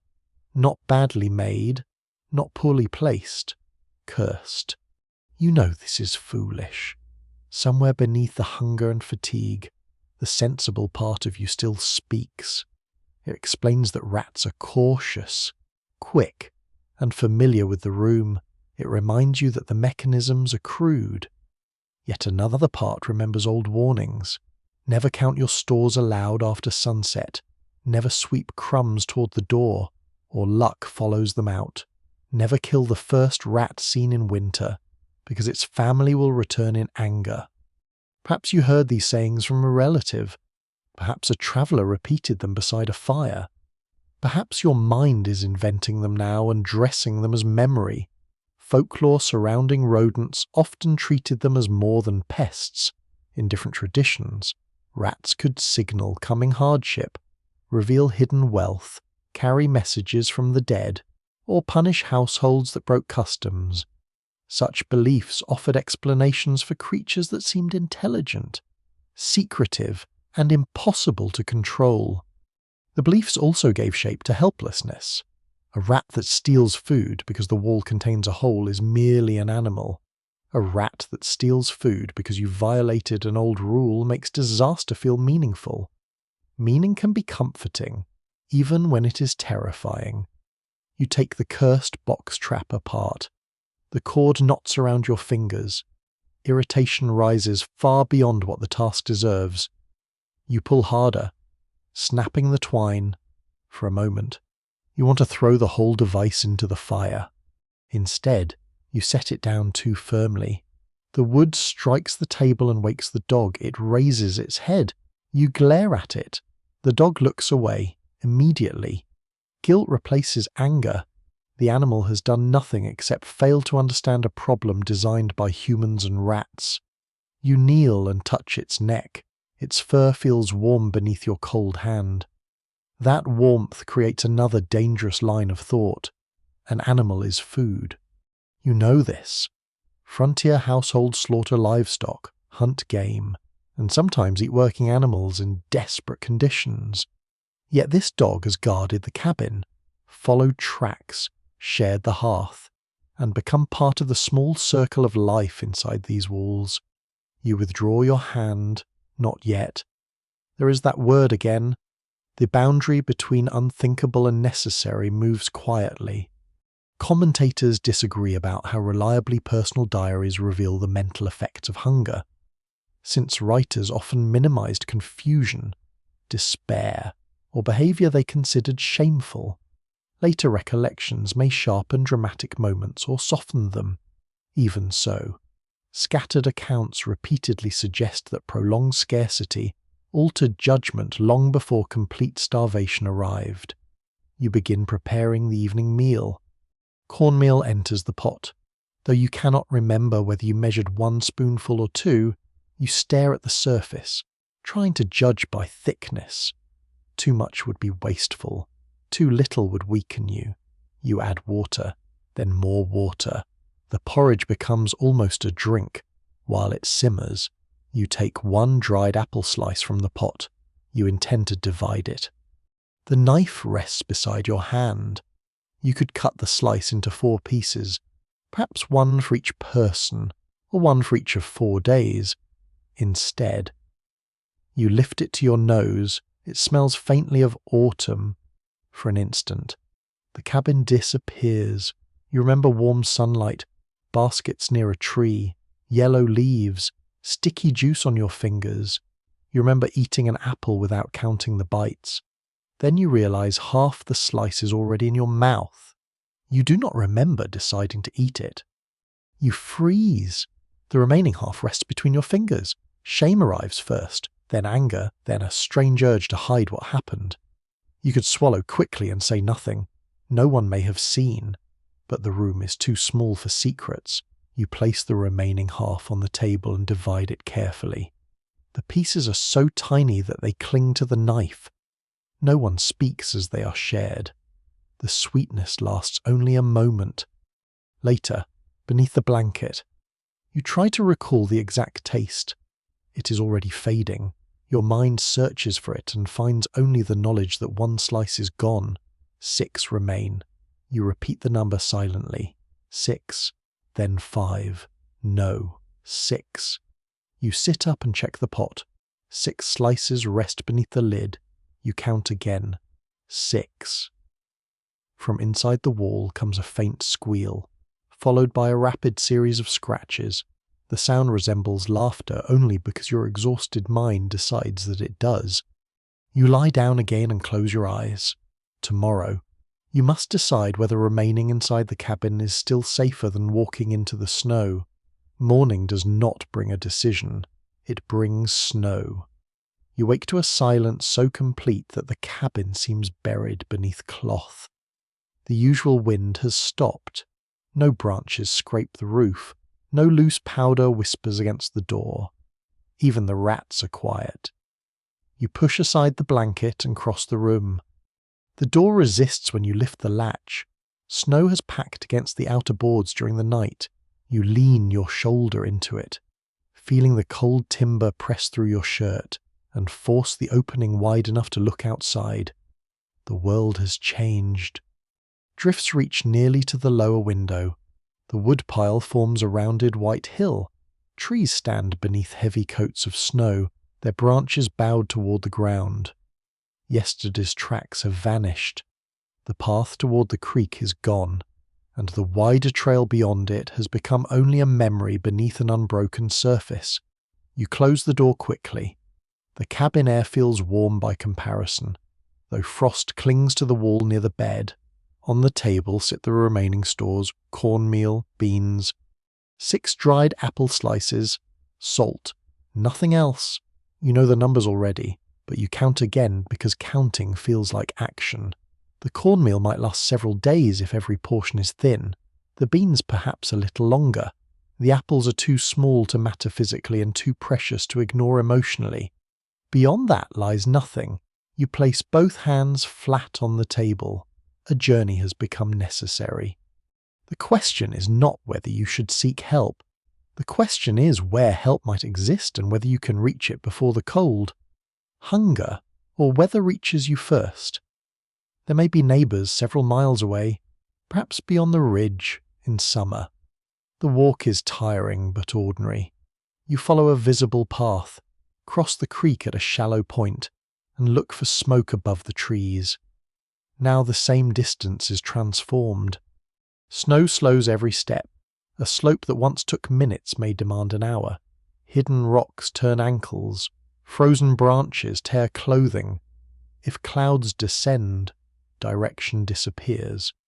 A familiar trail can become unreadable when every landmark is softened into white. Another possibility is the trading post. It lies farther away. Perhaps a day in good weather and much longer now. There you might find flour, salt pork, grain, or someone willing to extend credit. You might also find an empty building, a locked storeroom, or prices far beyond what you can pay. Trade networks supported many frontier settlements, carrying food, tools, cloth, salt, and news across long distances. Posts, forts, river landings, and small stores connected isolated households to wider markets. Yet winters disrupted those connections. Roads became impassable. Rivers froze, and merchants themselves ran short. The existence of a trading post does not guarantee the existence of food. You consider hunting. A firearm may hang near the door. Powder and shot remain, though neither can be wasted. Deer move through the forest. Rabbits leave tracks near brush. Birds shelter in the trees, in theory. The land contains meat, in practice. Hungry people do not simply walk outside and collect it. Game becomes harder to find in severe weather. Animals move differently, conserve energy, and avoid open ground. A shot may miss. A wounded animal may travel far. Even success creates another problem because meat must be carried back through deep snow. You could spend the day hunting and return with nothing. That day would still consume food. A lesser-known practice among some travellers involved carrying a small pouch of parched corn, ground or whole, because it was light, dry, and could be eaten without cooking. A few handfuls provided useful energy during long journeys. It was not luxurious, but it did not require a fire. You have cornmeal, not parched kernels, yet you could roast a little in the pan and wrap it in cloth. The preparation itself would reduce the cabin supply. Every plan begins by eating part of the future. You sit beside the hearth and examine your boots. The leather is worn but sound. One seam near the toe is open slightly. Snow entering there could wet the stocking, then freeze. You rub grease along the gap, using the last trace saved from an earlier meal. Your coat is heavy wool, patched at one elbow. It blocks wind until it becomes damp beneath it. Layers matter more than elegance. A shirt, another shirt if you own one, stockings, perhaps leggings, a scarf wrapped high around the neck. You gather mittens from a peg. One has a thin palm. You mend it beside the fire, pushing the needle through stiff cloth. Your fingers tremble, and the thread refuses to enter the eye. You try once, twice, then hold both nearer the flame. The dog watches from the hearth. Taking the dog could help. It may find the trail, warn of danger, or locate another cabin by scent. It may also need food you cannot spare. Leaving it behind means the cabin retains one warm body and one poor guard against rats. The cat is nowhere visible. Perhaps it has found a warmer nest in the rafters. Perhaps it has reached the sensible conclusion that this household is no longer financially stable. You think of the nearest neighbours. Are they still there? Have they moved to a winter settlement? Are they facing the same shortage? Would they share food if you arrived? Frontier communities often depended on reciprocal aid. Neighbours helped raise cabins, harvest crops, tend the sick, recover lost animals, and survive emergencies. Hospitality could be essential where inns were absent and distances were great. Yet generosity had limits when every household feared its own supplies would fail. Scholars remain divided on how dependable winter assistance was in sparsely settled regions. Some accounts emphasize cooperation and strong kin networks. Others reveal conflict, isolation, debt, and households unable or unwilling to help. The answer varied by place, season, reputation, and simple fortune. You remember your last visit to the neighbouring cabin. There was smoke above the chimney, a child laughed near the door, a sack of grain stood beside the wall. But that was before the heavier snow. Memory is not a current inventory. You begin assembling a travel bundle anyway. A blanket is rolled tightly. Flint and steel go into a dry pouch. A small knife enters your belt. You wrap 2 portions of roasted meal in cloth and add 3 dried apple slices. Then you remove 1 slice and return it to the pot. 2 should be enough. No, 3. You replace it. The argument continues until you become angry with the apples themselves. At last, you pack 2. You fill a bottle with water and place it near the fire so it will not begin the journey as ice. A little salt goes into a folded paper. The paper feels absurdly delicate for the conditions outside. You consider leaving at once. The sky remains pale and flat. Snow may begin again. Daylight is limited, yet delaying until tomorrow consumes another meal and gives the weather another chance to worsen. You open the door a second time. Cold floods the room. The snow reaches above your knees near the threshold, beyond the woodpile. It may be deeper. No trail marks the direction of the ridge. You step outside and sink almost to the thigh. Pulling your leg free takes effort. You try another step. The crust breaks beneath your weight. By the time you reach the woodpile, your breathing is heavy. Snow has entered the top of 1 boot. The cabin stands only a few yards behind you. You turn and look at it. Smoke rises weakly from the chimney. The dark doorway seems small, almost inviting. Inside are the rats, the dwindling meal, and the illusion of shelter. Ahead lies help that may not exist. You return to the cabin and shut the door, not because you have abandoned the journey, because you have learned what it will cost. Tonight, you must prepare more carefully, rest what strength remains, and choose a route that offers the best chance. As darkness gathers, you spread a rough map on the table, drawn from memory rather than ink. The creek lies east, the ridge lies north, the neighbours may be beyond both. The trading post stands farther south along a road now hidden. You trace each path with your finger. Behind you, the rats begin scratching near the food pot. They too are planning for tomorrow. The rough map remains beneath your hand long after the fire has settled. Creek to the east, ridge to the north, road to the south. None of these directions feels like certainty. They are only memories pressed into the table by one tired finger. Yet as you study them, another thought begins to form. Someone may one day study you in much the same way. Not you as a full person, with cold feet, a dry throat, and an unreasonable dislike of watery porridge. They may never know the exact sound of the rats behind the wall, or the moment you realize the pork has turned. They may know only fragments.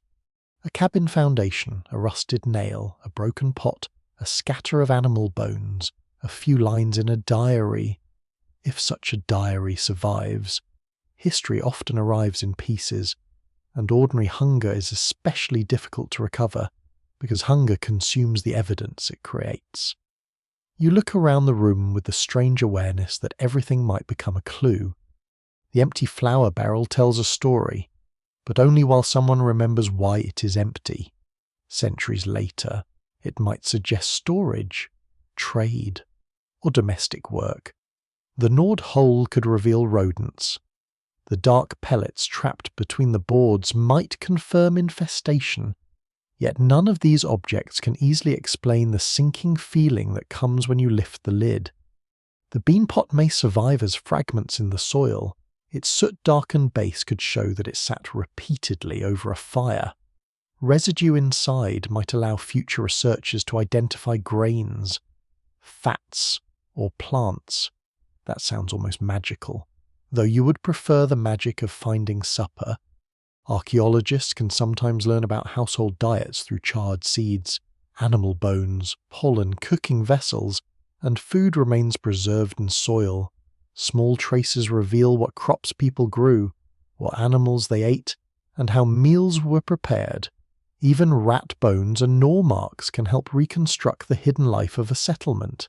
Still, evidence of food is not the same as evidence of enough food. A handful of corn kernels found near a hearth may prove that corn was present. It cannot always show whether the household ate generously or stretched those kernels across several anxious days. You lift the lid from the cornmeal pot. The level has dropped again. You have counted it so often that you can see the loss without touching it. A future scholar might measure the container and estimate its capacity. They might discuss storage practice, household size, and seasonal consumption. They will not hear the small silence that follows when everyone sees the bottom. Written records seem more promising, but they carry their own absences. A diary may say, "Snow continues, wood low, children unwell." 3 brief statements can contain an entire crisis. The writer may not add, "We're hungry." Perhaps hunger feels too ordinary to mention. Perhaps admitting it brings shame. Perhaps paper is costly and time is short. Perhaps the writer assumes any future reader will understand what low wood and severe snow imply. Or perhaps the diary belongs to someone with enough food. While the people who suffer most never learn to write, never own paper, or never have their words preserved, this silence shapes what survives. Letters from frontier communities often focus on land, weather, births, illness, prices, harvests, travel, and news from distant relatives. Food appears frequently, but the emotional texture of scarcity may remain hidden. A writer might request flour without describing fear. They might mention poor crops without recording the arguments around the table. You know how much can fit between two sentences. A peculiar clue sometimes appears in account books. A household may suddenly purchase unusual amounts of meal, salt, or preserved meat, or borrow food from a neighbour. The entry looks dry and practical, yet behind it may stand a failed harvest, an infestation, a sick provider, or a winter journey made in desperation. Numbers can be calm while lives are not. You imagine a merchant writing your name beside a debt. 2 measures cornmeal, 1 side pork, payment due in spring. No one would mention the snow packed inside your boots when you arrive, or the shame of asking for credit, or whether the merchant looks at your thin face before agreeing. Family stories preserve more feeling, but they change as they travel. A grandchild may hear that an ancestor survived one terrible winter with nothing but beans and courage. A later generation adds a wolf outside the door. Someone else remembers a heroic journey through a blizzard. The rats may disappear from the tale because they seem undignified. Heroism prefers wolves.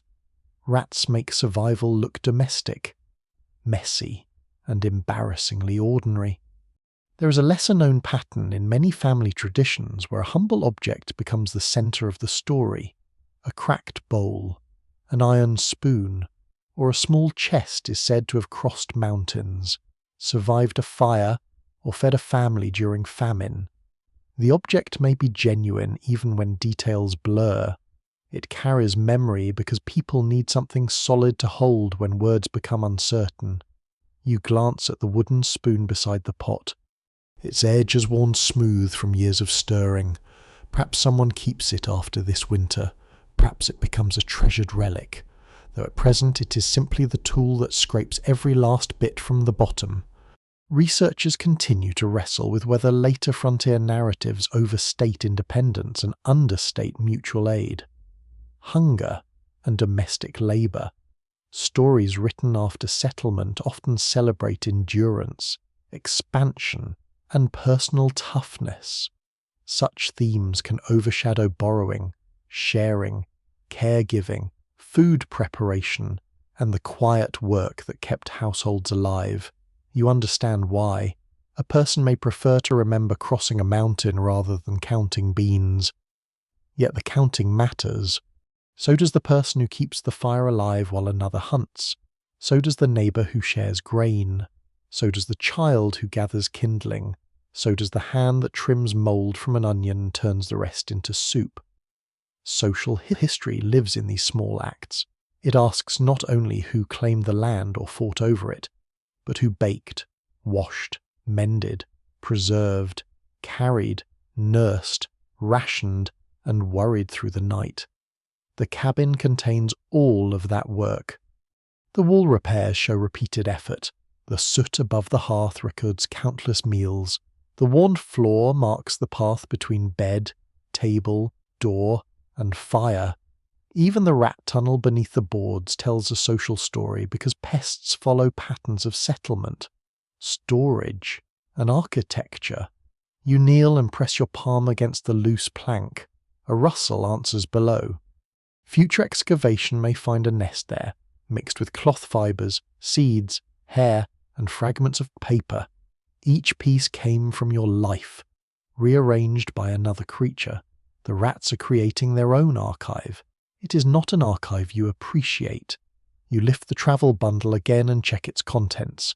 Blanket, knife, flint, meal, 2 apple slices. The objects look simple enough. If found together in the snow, they might suggest a journey. They would not reveal whether you left willingly, whether you reached help, or whether you turned back after 50 steps. The uncertainty feels larger than the cabin. You begin to understand that much of frontier history is built from probabilities.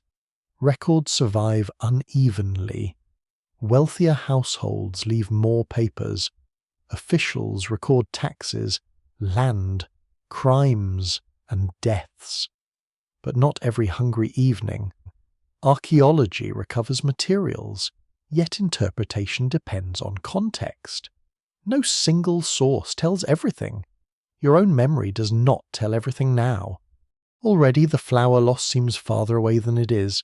You remember the white pile on the snow, but not exactly how many loads you carried outside. You remember the rat leaping from the barrel, though perhaps it was smaller than fear made it. Experience changes even while it is being lived. The fire lowers.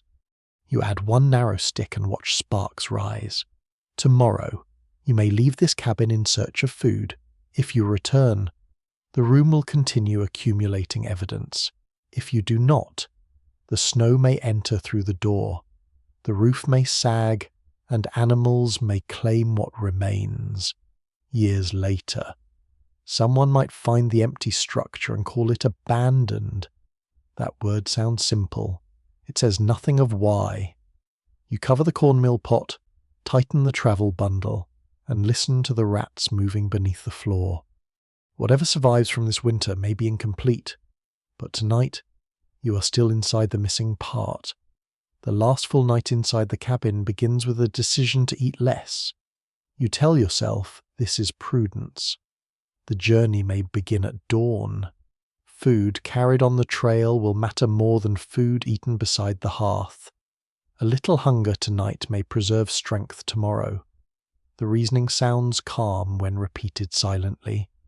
Your stomach does not admire the reasoning. You prepare a thin pot of cornmeal, adding enough water to make the spoon move almost freely through it. The mixture bubbles with small, tired sighs. No fat shines across the surface. No onion sweetens the steam. No meat waits at the bottom. You add salt. Then you almost add more, simply to create another flavour. But thirst would follow. Water must be melted or carried, so even seasoning has consequences. The remaining beans sit beside the hearth in a covered bowl. There are not many. Perhaps one small meal. You decide to leave them uncooked. Dry beans travel better than broth, and they may become useful if you reach shelter. The 2 apple slices chosen for the journey remain wrapped inside the bundle. 4 others rest in the pot near the bed. The cabin still contains food. That fact matters for a few more hours. You divide the porridge and eat without speaking. The first mouthful warms your tongue, the second reaches your stomach and seems to disappear without effect. By the time the bowl is empty, hunger has only changed shape. It is quieter, but deeper. You scrape the pot. A thin layer clings to the iron where heat has dried it. You loosen the crust with a spoon and chew it slowly. It tastes slightly burned and oddly satisfying. Afterward, you wash nothing. A little warm water is swirled through each bowl and swallowed. The practice feels natural now. No trace of food is allowed to leave by accident. You check the travel bundle again. The cloth around the meal is tied, the apples are wrapped, the beans sit in a small pouch. You place everything beneath the bed, close enough to reach if the rats return. They will return. The knowledge is no longer frightening in the same way. It is simply part of the cabin, like smoke or cold. The rats have become the hidden weather inside the walls. As night settles, the fire grows low. You do not add a large log because fuel must remain for morning. The room cools quickly. Frost gathers along the window covering. The dog curls tightly near the hearth, nose beneath tail. The cat appears from the rafters and moves toward the food pot. You almost laugh. For days, the animal has avoided serious work. Now that almost nothing remains, it has developed professional curiosity. You lift the pot and show it the empty interior. The cat sniffs, looks at you, and walks away. Food scarcity has often changed the rhythm of household life long before complete famine arrived. Families reduced portions, skipped meals, substituted one grain for another, and protected seed or travel provisions from ordinary use. The final reserve was rarely one dramatic loaf on a shelf. More often, it was a collection of tiny quantities assigned to different purposes. Your remaining food is divided in exactly this way: beans for travel, meal for strength, apples for morale. The categories create comfort because they suggest order. Hunger, however, does not respect categories. You lie beneath the blanket with your clothes still on. The journey gear rests beside you. You intend to sleep, but your mind remains fixed on the bundle beneath the bed. A scraping begins near the wall. You open your eyes. The sound stops. A few minutes later, something taps the iron pot. You sit up and lift the candle. Nothing moves. The stone remains on the lid. The pot is still closed. You lower the candle and listen. A rustle comes from beneath the bed. You lean over the edge, but the flame cannot reach far enough into the shadow. Your fingers close around the broom handle. The rustle stops. You wait until your arm becomes tired. Then you lie down again. Sleep arrives in fragments. A dream places you beneath an apple tree in warm weather. Fruit hangs it everywhere, but every apple turns hollow when touched. You wake with your hand extended into the cold air. The fire is nearly out. The cabin is dark except for one red coal. A sound comes from beneath you. Not scratching, chewing. You slide from the bed and reach for the candle, but the flint refuses to spark at first. Your fingers are numb. The chewing continues, quick and busy. At last, the wick catches. You lower the light. The travel bundle has moved. One corner of the cloth lies open. Meal spills through a hole onto the floor. 2 rats crouch beside it. Another disappears beneath the boards with something pale in its mouth. You shout and strike the floor with the broom. The rats scatter. One runs across your boot. Another leaps onto the bed frame, climbs the blanket, and vanishes behind the wall before you can turn. The meal lies scattered in ash, dirt, hair, and droppings. You drop to your knees. The cloth has been gnawed through from below. The rats reached it through a gap beneath the bed, perhaps using the same route where they once stored beans in the mattress. You gather what you can with both hands. Some meal remains clean enough to recognize. Most has mixed with debris. The amount recovered would barely fill 1 cup. Then you see the apple wrapping. It is empty. Only a narrow piece of brown skin remains caught in the cloth. You search beneath the bed. Nothing. You lift the mattress edge. A rat darts from the straw, carrying the final piece. The cat springs at last. It lands too late. Claws striking the floor where the animal had been. The rat reaches the wall and disappears through a gap no wider than 2 fingers. The last apples are gone. You turn toward the bean pouch. It has been dragged behind the food chest. The cord is severed. Beans lie across the floor, many split by teeth, others wet with contamination. A dark trail leads into the wall. You recover a handful, then you stop. The beans are coated with filth. Several have been carried into the nest. One shows the deep marks of incisors. The reserve meant for the journey is no longer trustworthy. A strange household method from some rural traditions advised placing a treasured food item inside a suspended basket surrounded by smooth pottery. Since rats could climb rope but struggled across certain glazed surfaces, the method depended on careful placement in a room with suitable beams. Your cabin offers beams, but also walls, pegs, blankets, and a population of rodents committed to architectural research. You look upward. One rat sits above the hearth, washing meal from its paws. It seems calm. You are not. Anger arrives suddenly. You seize the broom and strike the wall. Dust falls. The rat flees across the beam. You strike again and break a piece of dried chinking loose. Cold air enters through the new gap. The action has harmed the cabin more than the rat. You lower the broom. For a long moment, nothing moves except the candle flame. Researchers remain uncertain about how often the final loss of provisions forced frontier households to abandon shelter immediately. Some families endured several foodless days while waiting for weather to improve. Others left as soon as reserves failed. Knowing that delay would only reduce their ability to travel, your body offers its own argument. You are weak now. Tomorrow you will be weaker. The cabin contains no safe food. You inspect every possible hiding place once more. The pot near the bed is empty. The cornmeal sack holds dust. The bean pouch is ruined. The flour barrel has been empty for days.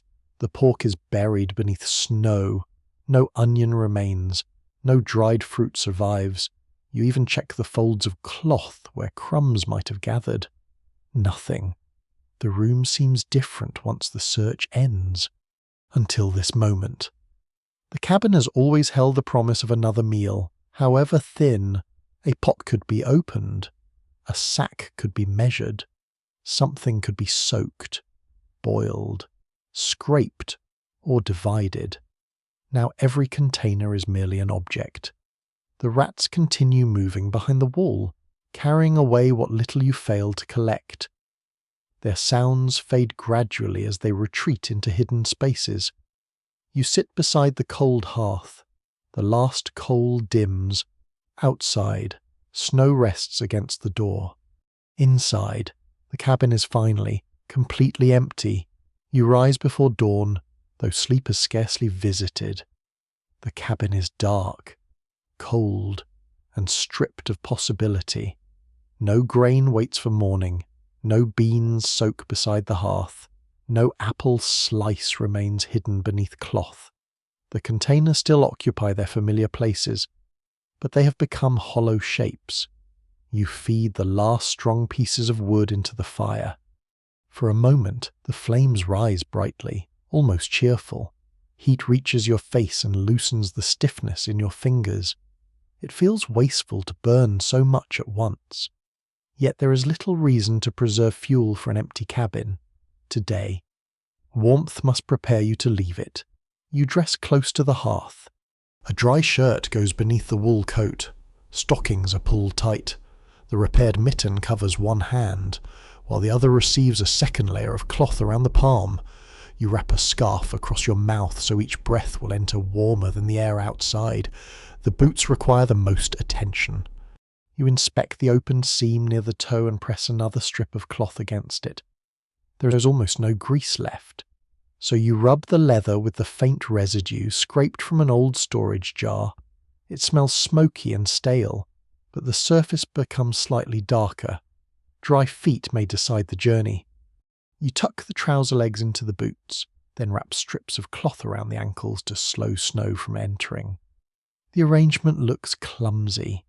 Elegance has not attended breakfast, and it will not be joining the expedition. Your blanket is rolled tightly and tied across your shoulders. The knife rests at your belt. Flint and steel go into the driest inner pocket. A small pot hangs from a cord, useful for melting snow if you must stop. There is no food to pack. That absence makes the bundle feel unnaturally light. You lift it once, expecting weight. Then remember that weight would have been hope. The dog stands when you approach the door. Its ears rise. It knows the signs of departure, though perhaps not the seriousness of this one. The animal stretches, shakes itself, and waits beside you. You decide to take it. The dog may follow a buried trail, catch the scent of another household, or simply keep you moving when silence becomes too deep. It will also share your hunger. The cat watches from a beam. You leave the door slightly open for it. Perhaps the animal will remain near the fading warmth. Perhaps it will follow later. Perhaps it will survive more easily than you do. Living on the rats who have consumed your winter, there would be a certain justice in that. Before leaving, you walk once around the room. Your hand touches the table edge. The wood is marked by knives, bowls, spilled meal, and years of ordinary use. You straighten the chair without knowing why. You cover the empty bean pot. You place the lid on the flour barrel, though nothing remains inside. People often tidy a place they may never see again. The gesture does not improve survival. It gives farewell a shape. Departure from an isolated homestead could represent failure, rescue, seasonal movement, or simple adaptation.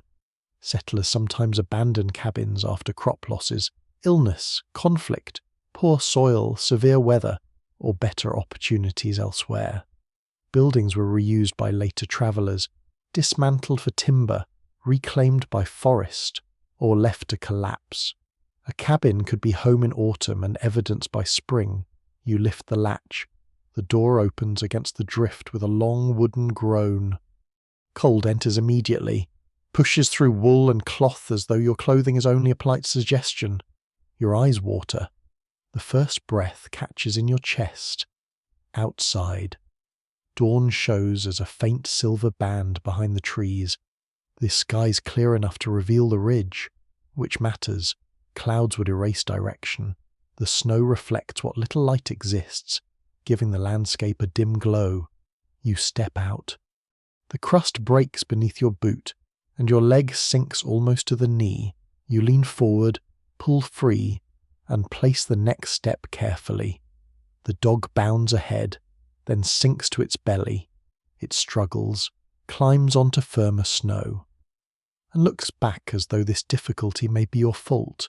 You close the cabin door but do not fasten it tightly. The cat may need an exit. The rats certainly do not. Your route turns north toward the ridge, then east toward the creek. Beyond that, if memory remains accurate, the neighbouring cabin stands near a group of tall pines. Distance is difficult to judge in snow. Trees appear close until you begin walking toward them. A ridge that seems half an hour away may consume most of the morning. You use a wooden pole to test the ground before each step. It reveals hidden hollows, buried branches, and places where the snow has drifted deeply. The pole also gives balance when your legs weaken. Snow travel demanded specialized knowledge and equipment in many northern regions. Indigenous peoples developed varied forms of snowshoes, sleds, clothing, and route finding suited to local conditions. Settlers who adopted such tools could move far more effectively than those attempting deep winter travel in ordinary boots. You have no proper snowshoes. Perhaps you once planned to make them. Perhaps you lack the bent wood, cord, knowledge, or time. Now every step reminds you what preparation would have provided. A strange but practical solution used by some travellers involved tying broad pieces of bark, thin boards, or woven branches beneath the feet when true snowshoes were unavailable. Such devices spread weight imperfectly and often broke, but even a poor support could be better than sinking to the thigh.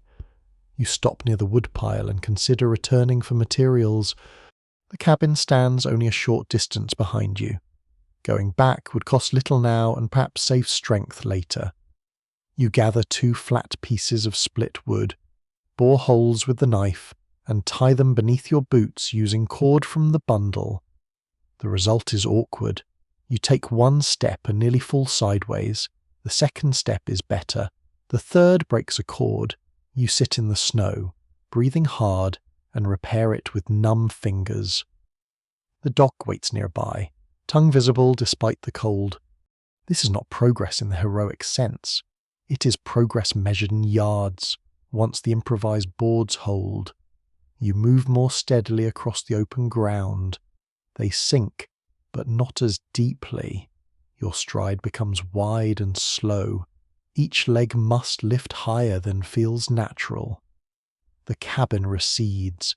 Smoke rises from the chimney in a thin grey line. For a while, you can turn and see it between the trees. Then the land slopes downward, and the roof disappears. The loss of that sight frightens you more than expected. Shelter remains behind, even if it contains no food. Walls and a roof are tangible. Ahead lies only direction. Researchers continue to dispute how accurately later survival stories portray lone winter journeys. Recollections often compress distance, simplify routes, and transform assistance from indigenous guides, neighbours, servants, or family members into a solitary feat. Memory favours the figure struggling alone through snow. Though real survival frequently depends on shared knowledge and timely help, you're not entirely alone. The dog moves ahead, stopping often to sniff. It finds traces hidden from you. A rabbit passed beneath a bush, a fox crossed the slope. Something small tunneled beneath the snow. None of these signs becomes food. You carry no snare. The firearm was left behind because powder was scarce, the weapon heavy, or your strength too low to justify it. That decision now feels uncertain. Every decision does once it cannot be changed easily. By mid-morning, your breath comes faster. Sweat gathers beneath the coat, which is dangerous. Moisture will cool when you stop. You open the collar slightly, then close it when wind touches your neck. The ridge grows nearer. You count steps to keep the mind from wandering. 20. Pause. 20 more at the top. The land opens enough to reveal the frozen creek below. Its course appears as a pale ribbon between dark trees. Beyond it rises another slope. Somewhere beyond that slope, perhaps, is smoke. You search the sky. Nothing. You listen. Only the faint creak of trees and the dog's breathing answer. The cabin is gone from sight. The route ahead remains uncertain. Your legs already tremble, and the day has only begun.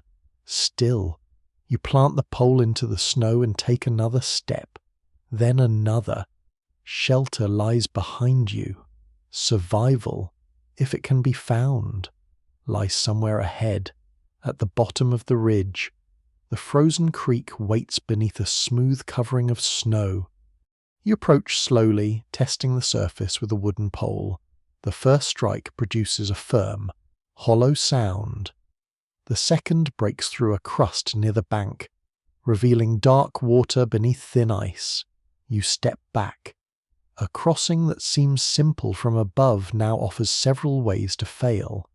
Ice near the center may be stronger, but reaching it means passing the weaker edge. Snow hides cracks. Moving water thins the surface from below. A fall would soak your clothing within seconds.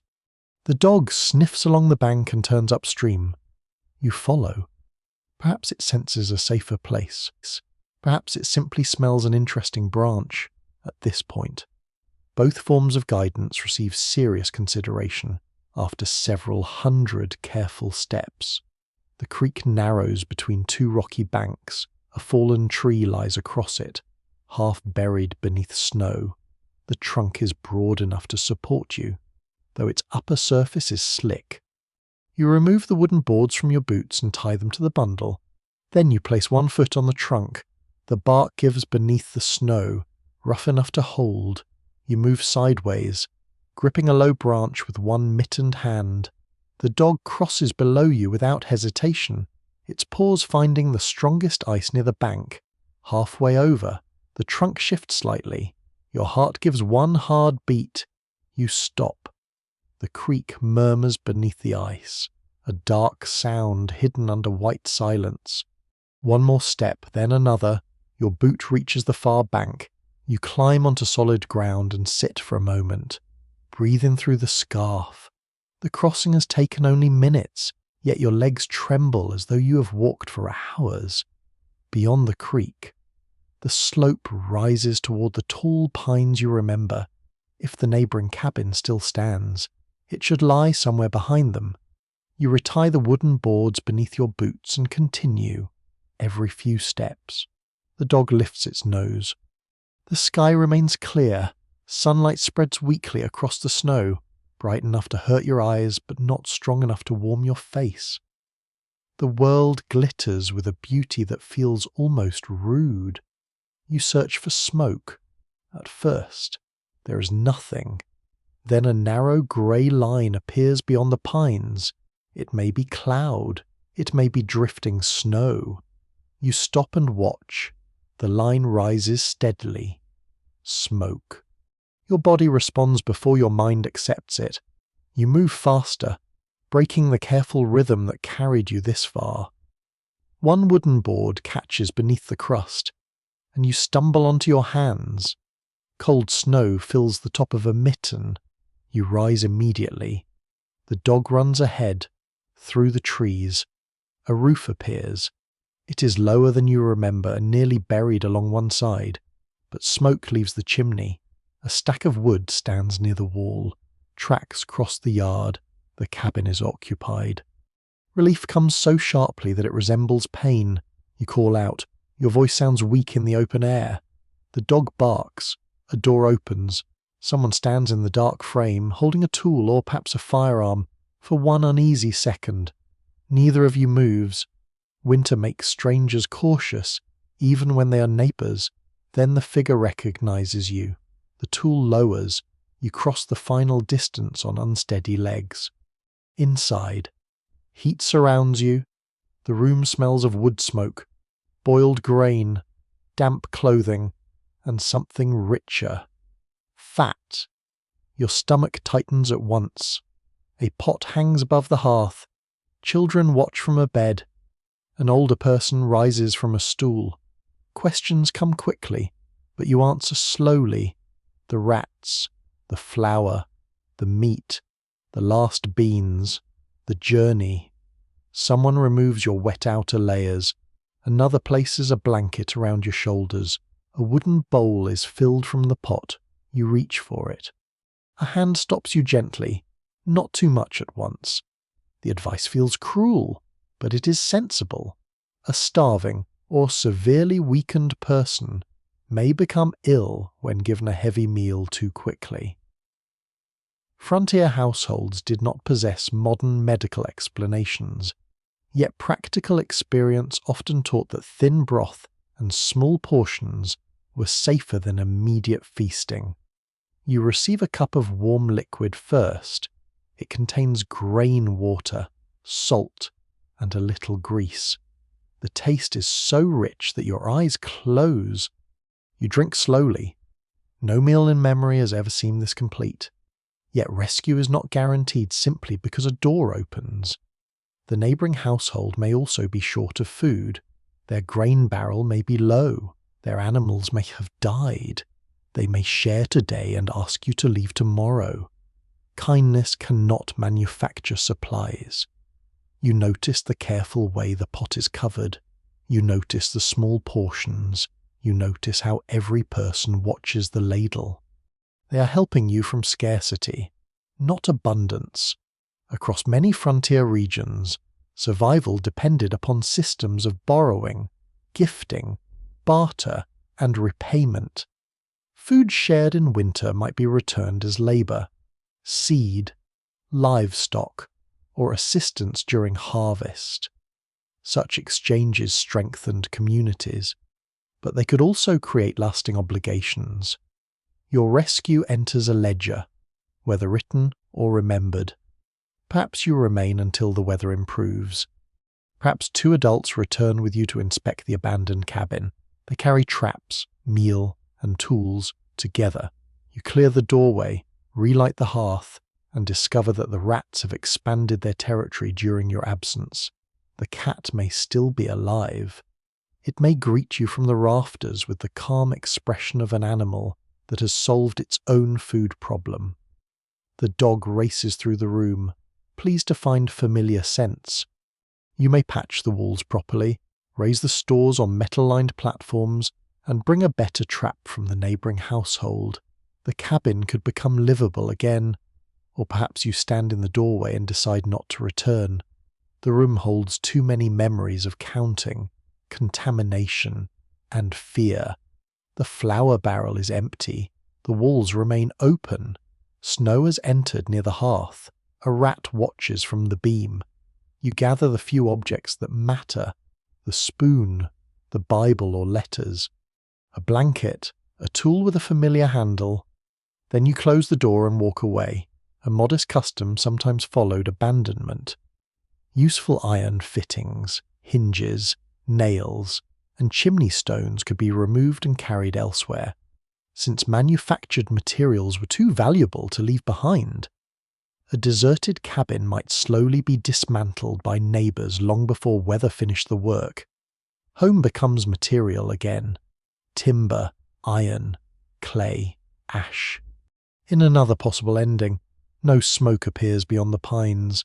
You reach the neighbouring cabin and find the hearth cold.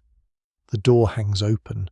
Tracks suggest the family left days earlier, perhaps for a settlement farther south. You search the shelves and discover only an empty jar, a few husks, and signs that rats arrived before you. Then you must choose again. Continue toward the road, return to your own cabin, break into a storage shed, follow old tracks before wind erases them. Each choice spends strength that cannot be replaced. Some travellers survived by reaching a fort, mission, indigenous settlement, farm, or trading post. Others turned back and endured until a thaw opened the road.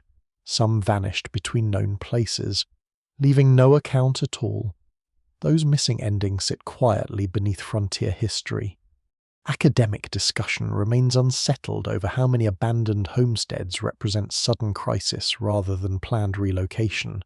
A ruined cabin may look like evidence of failure, but the family could have moved successfully, combined households with relatives, or chosen better land. Material remains rarely explain intention with confidence. Your own cabin might one day be read incorrectly. Perhaps someone says the occupants were driven out by weather. Perhaps they blame poor soil. Perhaps no one imagines rats eating the final provisions. The most ordinary cause can be the easiest to overlook. For tonight, however, you sit beside another hearth. A second cup of broth warms your hands. The children have stopped staring. Someone places 2 beans in your bowl, then a third. You eat them one at a time. Each has texture, warmth, and weight. You notice the skin giving beneath your teeth. You notice the faint taste of smoke. You notice that no rat can reach them before you do. Outside, darkness settles over the route you crossed. The creek freezes harder. Snow begins filling your tracks. The cabin you left stands alone beyond the ridge, its door closed, its hearth cold, and its walls alive with small movements. Whether you rescue it, abandon it, or allow it to fade into ruin will be decided later. For now, you're alive beside the fire, and for one night, that is enough. Morning reaches the neighbouring cabin gently, filtering through the window covering in a pale square. For several seconds, you do not know where you are. The bed feels different. The blanket smells of another hearth. Voices move quietly near the table, and a spoon touches the side of a pot with a soft metallic note. Then memory returns. The empty stores, the crossing, the smoke beyond the pines. You remain still and listen to the ordinary sounds of a household preparing food. Water pours, wood settles in the fire. Someone coughs. A child whispers and is answered by an equally quiet adult voice. These sounds are not dramatic, yet they seem almost miraculous after the hollow silence of your cabin. Your stomach aches, but less sharply than before. The broth has given you warmth, though strength will not return in a single night. Hunger leaves slowly. It has spent days narrowing your world, and the world will need time to widen again. You sit up, near the hearth. Your boots are drying. White salt marks show where snow melted through the leather. The improvised wooden boards lie beside them, one cord broken, their edges battered from the journey. They look ridiculous. They also carried you here. Frontier survival often depended less on one grand act than on a chain of imperfect decisions. A repaired mitten, a remembered creek crossing, a shared bowl, or a badly made wooden support could matter as much as courage. Later stories might polish such moments into heroism, but life itself usually remained untidy. You accept another small serving of broth. This one contains several beans and a fragment of corn cake softened in the liquid. You eat slowly, honouring the advice not to overwhelm a weakened body. The corn cake dissolves on your tongue. Bread, or something close to it. You almost laugh. The children watch you again, though now their curiosity feels less fearful. One asks whether the rats were truly as large as cats. You glance toward the household cat, which sleeps beside the fire. Not quite, you say. Fear may have improved them slightly. The child seems disappointed. By midday, plans are discussed. 2 people will return with you when the weather allows. They will bring meal, tools, metal scraps, and a proper trap. The journey will be easier with company and broken trail. Perhaps the cabin can be saved. Perhaps not. The answer no longer feels urgent. You have spent many nights treating the structure as though its survival and your own were the same thing. They are not. A cabin can be repaired, replaced, abandoned, or allowed to fall. You possess only one body, and it has been asking for mercy in increasingly direct language. When you finally return across the ridge, the weather has softened. The skies are muted blue. Sunlight lies over the snow, and drops of water gather beneath branches before freezing again. Your companions walk ahead with proper snowshoes. Their steps are broad and practiced. You follow the trail they open. The creek crossing feels less terrifying with other voices nearby. One person tests the fallen trunk, another steadies your arm. The dog runs back and forth as though it personally arranged the rescue. Then the roof appears between the trees. Your cabin looks smaller than you remember. Snow is banked against one wall. No smoke rises. The door stands slightly open, moving a fraction whenever the wind touches it. You stop at the edge of the clearing for a moment. You expect fear to return. Instead, you feel tired affection. The cabin failed in many ways. Its walls opened. Its floor sheltered rats. Its roof beams became roads for thieves. Yet it also held back storms, preserved warmth, and gave you a place from which survival remained possible. You approach the door. Inside. The air is colder than the forest because no sunlight reaches the room. Frost glitters on the table. The hearth contains grey ash. A thin drift of snow has entered near the threshold. The flour barrel stands where you left it. The pot lids remain closed. Nothing has changed. Yet everything has. One companion walks along the walls, examining gaps. Another kneels beside the loose floorboard. The dog sniffs beneath the bed. Then the cat descends from the rafters. It lands lightly on the table, thinner than before but very much alive. A tuft of grey fur clings near its mouth. The household hunter has finally discovered ambition. There is an old belief in some rural traditions that a cat choosing to remain in an abandoned house means the building still holds good fortune. Whether anyone truly trusted this sign is difficult to know, but you decide not to object. After the winter you have endured, superstition may offer one harmless favour. The repairs begin. The loose plank is lifted, revealing tunnels beneath the floor. Nesting material fills one corner. Cloth fibres, corn husks, hair, paper scraps, and apple skin have been woven together. There lies the lost archive of your winter. A few damaged beans remain among the fibres. One dried apple seed catches the light. Flour dust coats the earth in a thin, pale layer. You remember counting 7 slices, then 6. You remember the final empty wrapping beneath the bed. The memory still stings, but it no longer controls the room. The nest is carried outside and burned. Smoke rises with an unpleasant musky scent. The rats scatter through hidden passages. One emerges near the wall and runs across the snow. The cat follows, for once. The chase continues beyond the doorway. Metal plates are nailed over the largest gaps. Stones and clay fill the foundation openings. Food will no longer rest directly against the walls. A raised chest will be built, lined where possible with smooth metal. No defense will be perfect. That lesson has already been paid for. Established historical evidence shows that rodent control remained a constant challenge wherever people stored grain.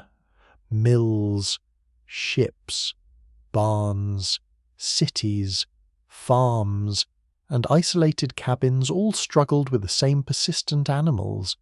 Better containers and tighter construction reduced losses, but complete victory remained rare.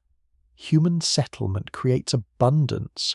Abundance attracts competitors. The frontier does not remove this ancient relationship. It merely makes every stolen mouthful more important. You stand beside the hearth while a new fire catches. Smoke rises uncertainly, then finds the chimney. Warmth begins spreading through the room. A sack of meal rests on the table. It was given by the neighbouring household, though given is not the entire story. You will repay it with labour when spring comes. You may help mend a fence, plant corn, cut timber, or tend animals. The food carries obligation, but also connection. Your survival was never as solitary as the cabin made it feel. Researchers continue to examine whether frontier mythology has celebrated independence at the expense of interdependence. The evidence of shared labour, borrowed tools, kinship networks, indigenous knowledge, trade, and neighbourly aid suggests that isolation was often only one part of the story. You endured the rats alone during many nights. You did not escape the consequences alone. The distinction matters. By late afternoon, cornmeal simmers above the relit fire. The smell fills the cabin once more, plain and warm. You have known this smell as comfort, boredom, scarcity, and desperation. Today it carries something different. Continuation. You receive a modest bowl. No one fills it extravagantly. The neighbouring household cannot afford extravagance. Yet the serving is thick enough to hold the spoon upright for a moment. You take the first mouthful. Outside. Snow slips from a branch with a soft sigh. Inside the wall, there is no scratching. Perhaps the rats have fled from the disturbance. Perhaps they are waiting. You know better than to declare victory too early. Still, the flour barrel can be discarded. The floor can be strengthened. The food can be guarded more carefully. You can listen without allowing every sound to become prophecy. Spring will eventually loosen the frozen road. The creek will open. Green shoots will appear beside the cabin. Fields will need planting, fences mending, tools sharpening, and debts repaying. The world will become larger than the table again. You look around the room, the worn spoon, the patched wall, the soot above the hearth, the bare peg where the pork once hung. Each object holds a piece of the winter. Perhaps no diary will record it. Perhaps no official account will mention the rats. Perhaps years from now, someone will remember only that food ran short and neighbours helped. That may be enough. History does not always preserve every scratch in the darkness. Yet ordinary suffering matters even when it leaves no monument. The lost flour mattered. The spoiled meat mattered. The arguments over apple slices mattered. So did the hands that opened another door and placed warm broth before you. You finish the porridge. The bowl is empty, but another meal is possible. That is the difference. You place the spoon beside the hearth and listen to the fire. Its crackle is steady. The wind outside is weakening. The cabin settles around you, no longer an enemy, no longer entirely a refuge, but simply a human shelter beneath a wide winter sky. And now, as the last light fades across the snow, you allow the memory to grow softer. The sharpest edges begin to blur. The empty barrel becomes only a dark shape near the wall.